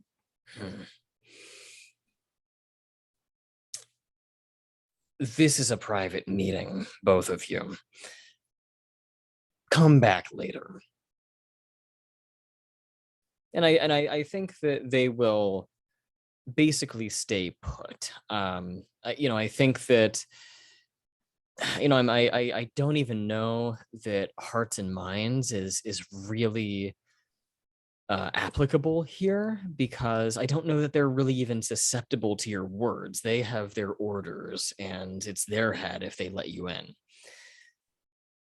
So a choice kind of has to be made here. If you want, you can force your way. You can leave in front of everybody now watching you. I don't know if there might be a more subtle, sneaky way to get in, but that might be an option as well. Nameless Blade, what do you think?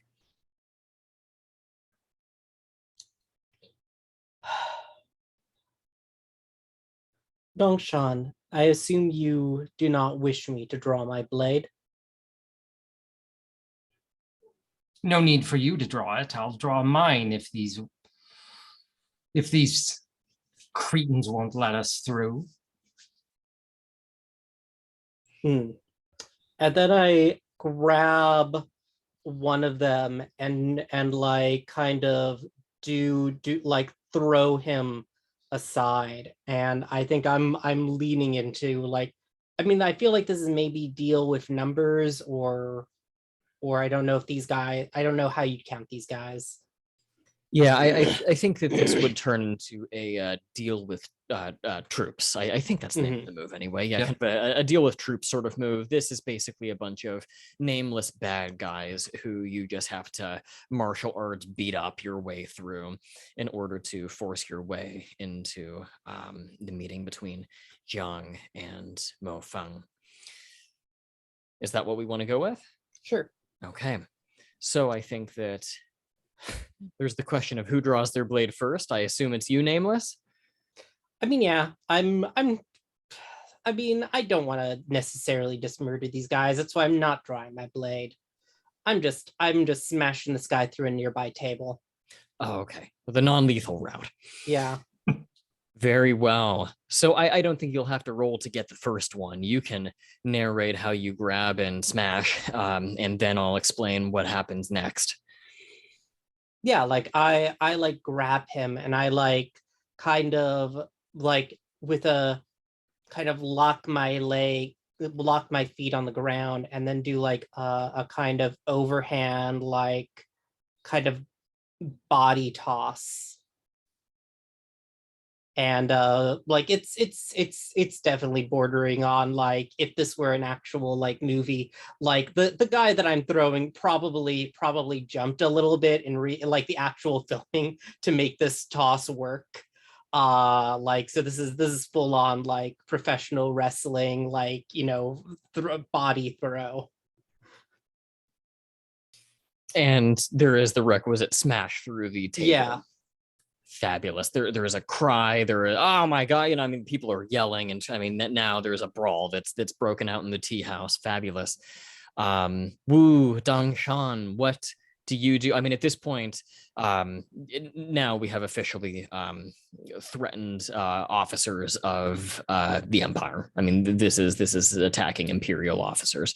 What do you do here? Do you assist, or do you just, well, as long as we've already started, go in it yourself? What do you want to do? Oh yeah, I will. As long as Blade has started the attack, I will go in and participate myself. So. Fabulous. I want to maybe cut over to Jiang. This is kind of like almost like a flashback, actually. I think that I want to have a little bit of a conversation between you and Mofeng before this fight breaks out. as I described before, you're brought into this room with a host of foods and wines.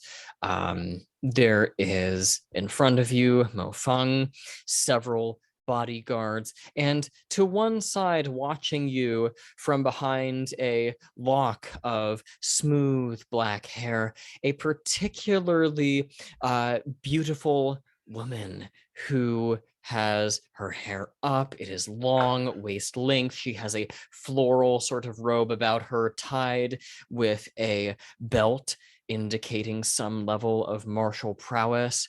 She sips a dark black tea and eyes you with suspicion. Mo Feng looks at you a little bit drunk.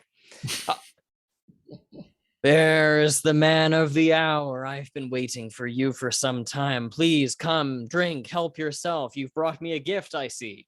And he offers you a seat, kneeling next to the table across from him. Yes, my lord. I am so glad to be here. And while he's doing this, the camera is noticing his eyes, Zhang's eyes, kind of looking to the side as he assesses the tactical situation in this room. Zhang's fighting style is particularly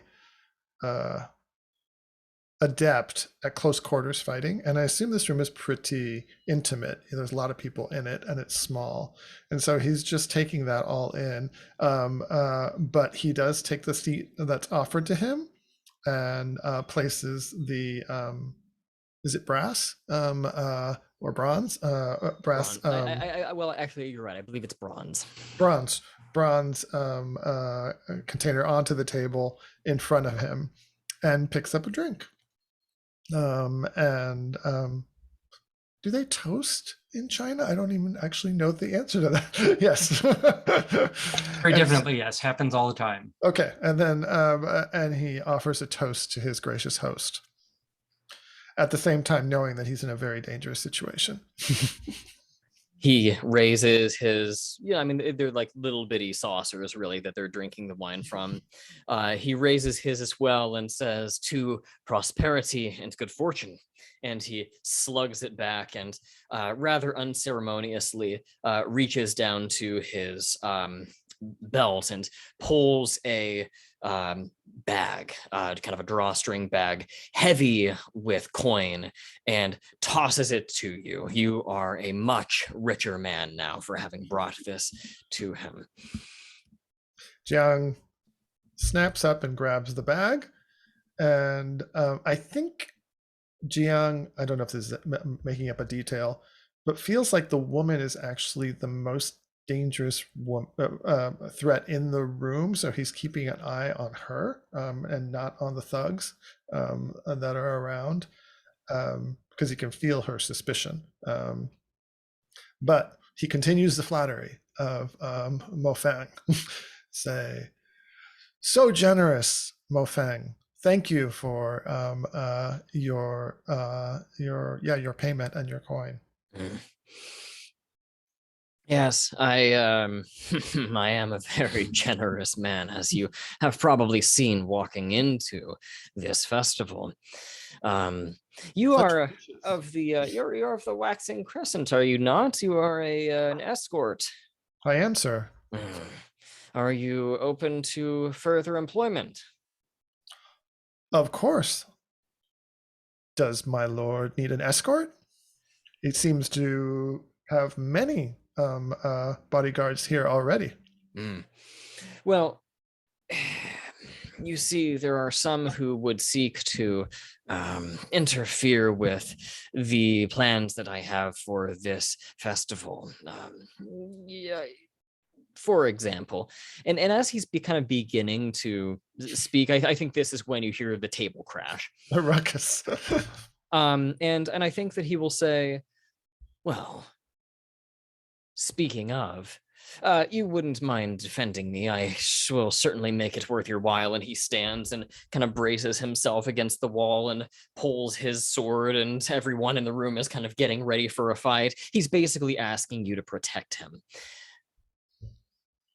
Before we even have a contract. Wow. He's suggesting a contract. He says he'll make it worth your while. Obviously, there is no time to discuss the details, but Right. he's already paid you a lot of money, and you're confident that he will.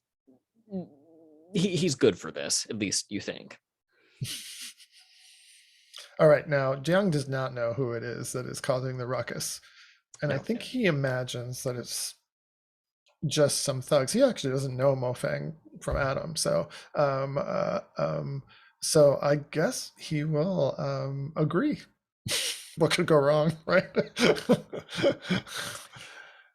He says, yes, my lord. Of course, we'll protect you from any unsightly violence that might be directed your way tonight. And here I'd like to get a couple of deal with troops moves from Dongshan and Nameless Blade. And then I think it's about time we cut over to Cloud Crow. So Dongshan, if you would perhaps go first. Sure. This is going to be with your style element. Okay.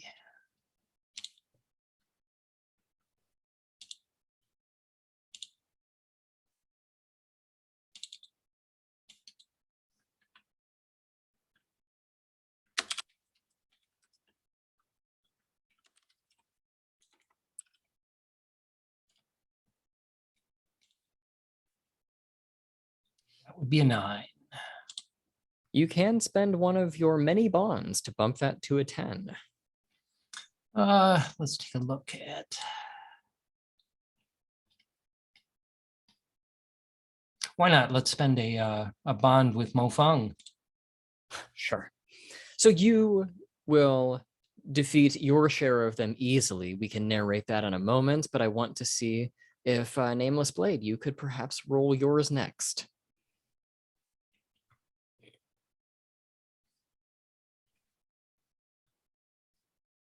Okay.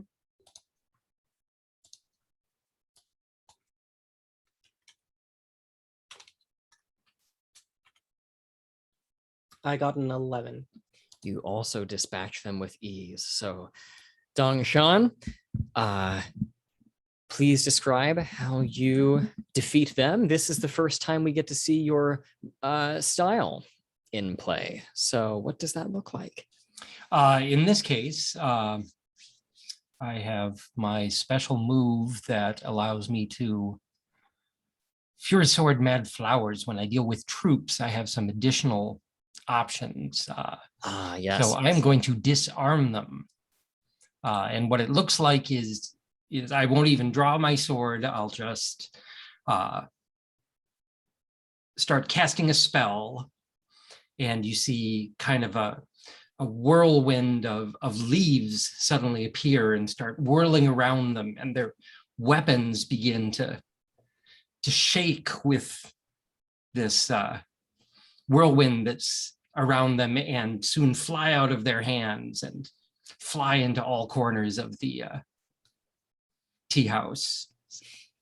I'm imagining that the wind sort of knocks over a few chairs as well. A few people are blown off their feet. The Sure. individual guards probably themselves are blown off their feet, and you see people ducking and screaming as swords on swords just through the air, and you see one twang, hit the wall right next to some poor patron's head. But you've completely dispatched these. Nameless Blade, how do you dispatch yours? I think as as I said before, I think that it is kind of one of those things where I am like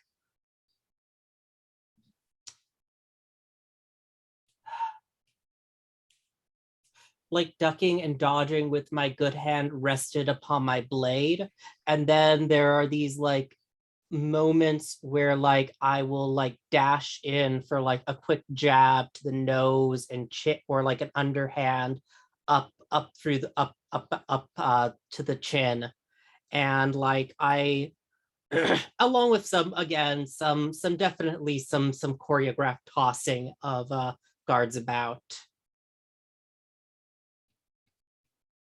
but no one's dead. They're just being Yeah. thoroughly beaten. Yeah. Fabulous. And I think that maybe we will cut to Cloud Crow right about the moment that Zhang, you realize that it's Dongshan and Nameless Blade who are forcing their way in. Cloud Crow, where have you run off to? You have the river's edge. There is perhaps, I suppose you could run off to the tea house. There is the inn. There is, maybe a large effigy of the Lord of Hell that is surrounded by people providing offerings. I mean, none of these places, though, are absent of people. I mean, if you wanted to get far away from anyone, you'd almost have to run out of town, down by the river or something to that effect. Where do you want to go? I think I've been at the river's edge because the water is comforting to me, and I've taken comfort at the water, but the river's edge is not that far from the tea house, and I can hear that something is going on, and my crow sense tells me is drawing me in that direction of the tea house. And I'm also eager to prove myself.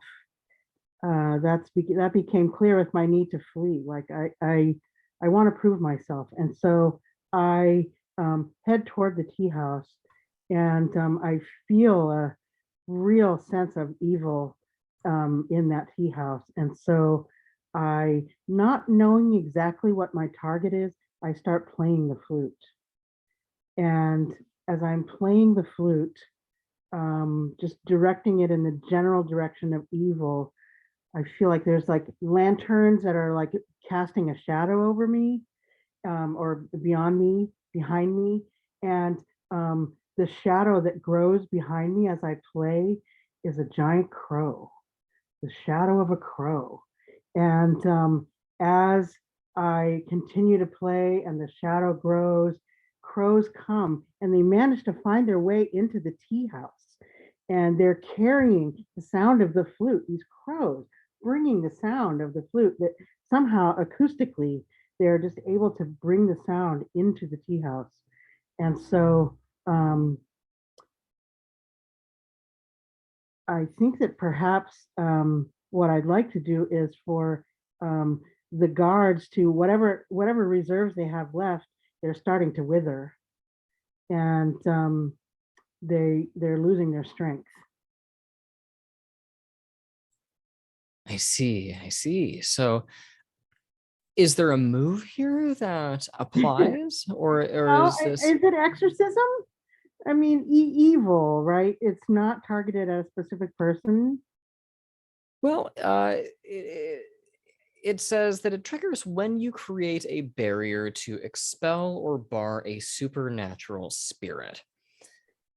I'm not sure if we have a supernatural spirit necessarily in play here. Oh, okay. Well, what if I use this move of protecting a group of innocents? Oh, under the power. sure. On a hit, you provide them safety from whatever threatens them. So that's like vague enough. Okay. Is this sort of like trying apply. to like almost like evacuate or vacate the tea house? Yeah. Oh, okay. No, that's reasonable.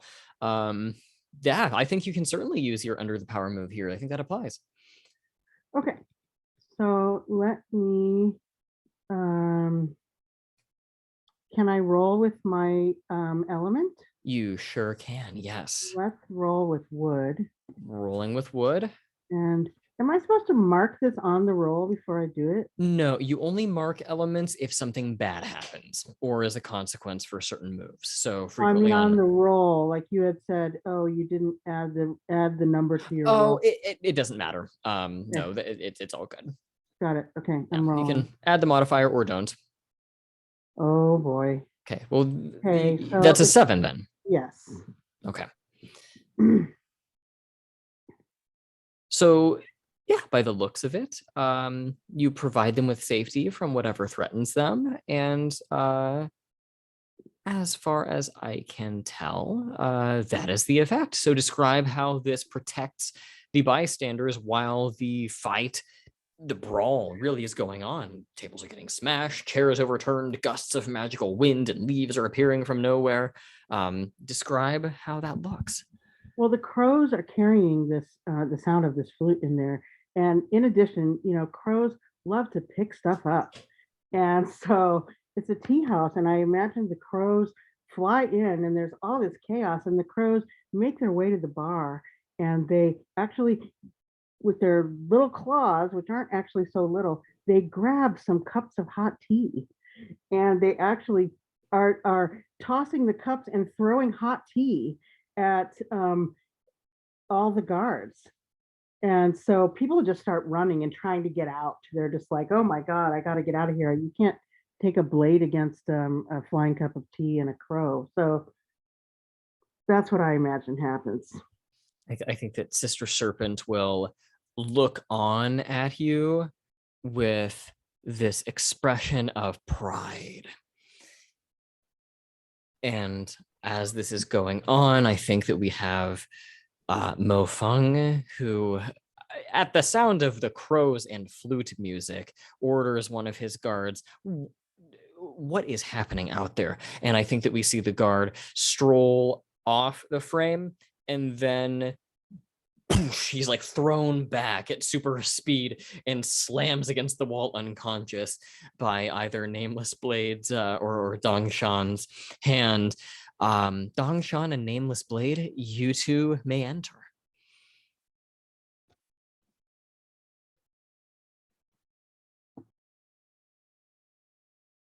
Yes, I'll show up. Yep, sure. And I think there you are with Nameless Blade. I assume you enter with Dongshan as intended. And if you do so, brother, your guards were not very welcoming, but I was very interested in speaking with you. He narrows his gaze towards you with just a twinge of irritation. Dongshan, it is utterly lacking in impropriety to dispatch one man's hired hands, especially one of your own family. If you would, please, I implore you, come back when I am not so busy. There is no business between us at this time. I am afraid there is. My friend here seems to have brought you something quite important, and I'd like to take a look at it if I could. I think that the woman will kind of step in front of you at this time. That property is my own. I have, as you can see, an agent of the Waxing Crescent who has even sworn himself to protecting it from you.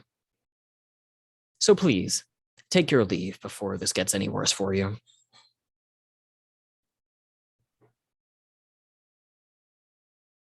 I'll look at Zhang. Do you know what you were carrying?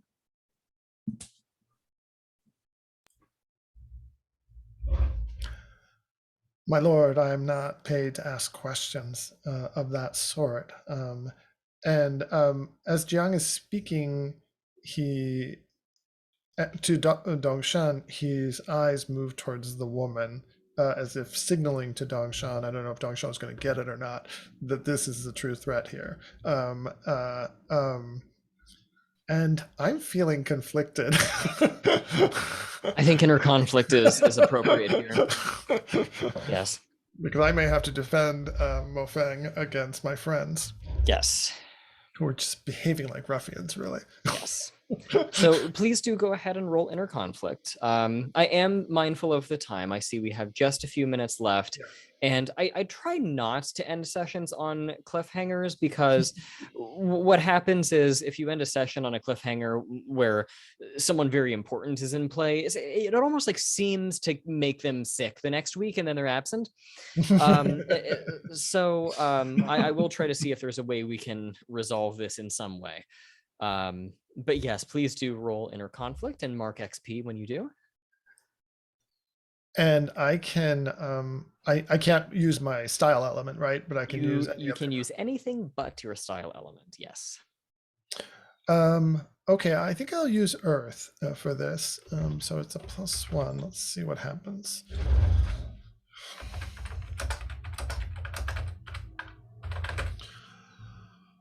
All right, let's see what happens. Oops. That's a 6. You can bump that to a 7 if you'd like to spend a bond. Sure, why don't I spend, since I'm connecting with Dongshan, I'll spend my bond with him on that to bump it to a 7. Okay. And then I have a 7 for inner conflict. What is Yes. that? You must either flee the scene or mark an element of your choice to hold steady. I will mark an element of my choice to hold steady. I don't think I can flee the scene, or I shouldn't anyways. I'll mark metal. I'm trying to control myself. Okay. That's what I'm at. But I've also positioned myself with my bodyguard training close to Mofang, so that I can protect him from any attack. But I'm feeling very conflicted. All right. Nameless Blade, how about you? What would you like to do here? Yes, I kind of look between Xiang and Dongshan and I say, I see, Xiang. So I am to presume that you are in no imminent danger then.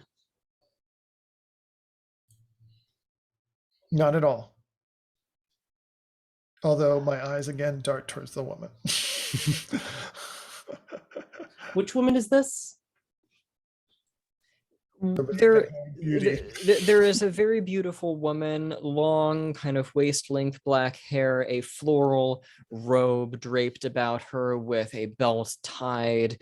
She seems to be disinterestedly, like looking on almost with quiet amusement at all of this, sipping her tea, and you get the sense that she is probably of the Wulin. She has some martial prowess about her. I mean, at that point, I probably kind of I see then, and I give like a very exaggerated bow. You have my apologies. We will leave you to your business. And I kind of like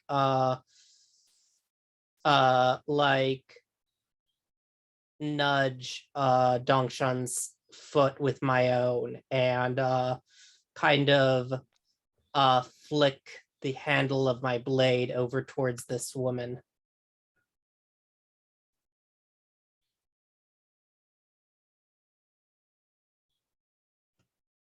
Shall we depart, Dongshan? And allow Jiang to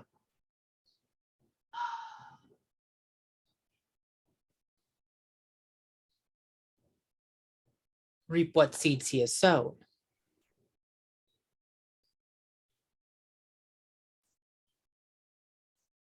I see no reason to leave. I haven't gotten what I came for yet.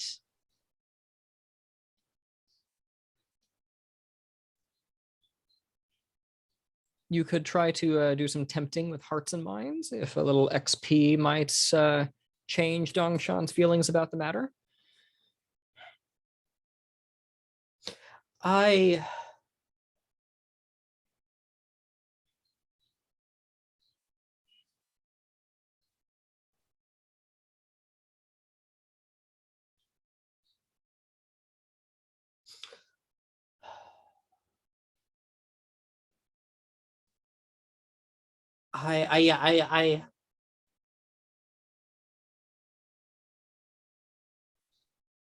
look to Dongshan and say, like, surely now, Dongshan, you would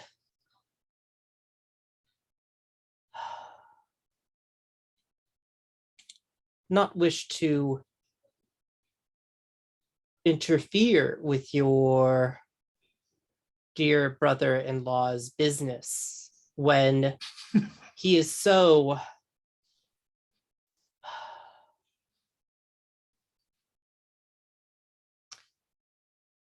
I'm just trying to think. Perhaps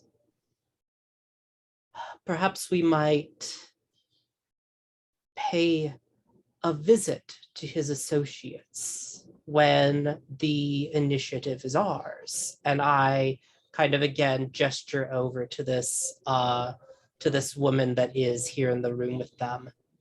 Like I'm trying to like say, hey, maybe we can make a move against this lady at a later point to figure out what your brother's up to. Because clearly right now your brother isn't spilling it.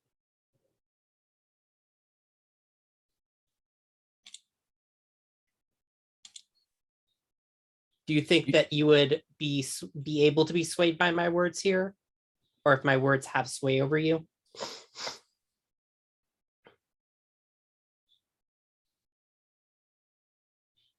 Because I mean, this is just the yes or no if I make the roll or not.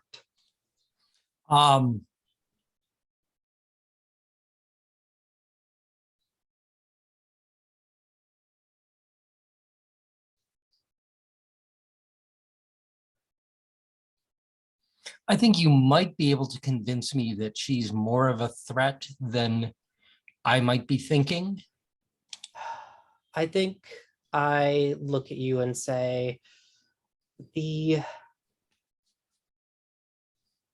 fool who walks into a den of devils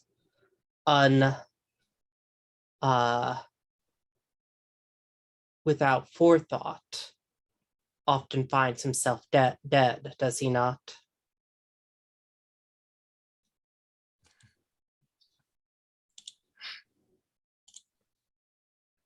But my immediate response is, are you calling me a fool? I may not say that out loud, but... So would you say I could make the roll here? I would say yeah. Yeah, and, let's see how this... see how it goes. And let's go ahead and get that roll and draw the scene to a close. And we will kind of pause things there for the evening. I think I'm probably rolling with metal here. Let's see how this goes.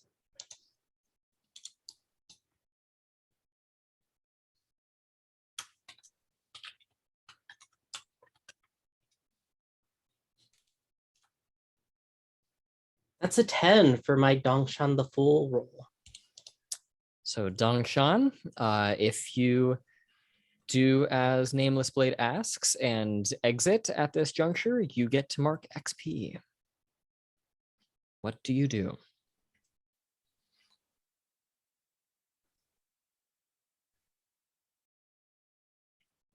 I will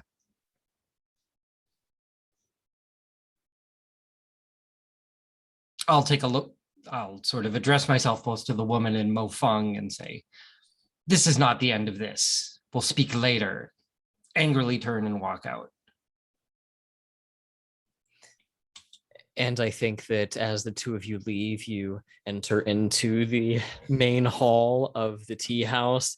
Things are broken. There is broken porcelain and cups, and there are unconscious guards all around the wraparound balcony. On the kind of guard rails of sorts, you see just a whole murder of crows just roosting and looking down at you. One is on the floor kind of pecking at an unconscious guard almost out of spite. And you may take your leave.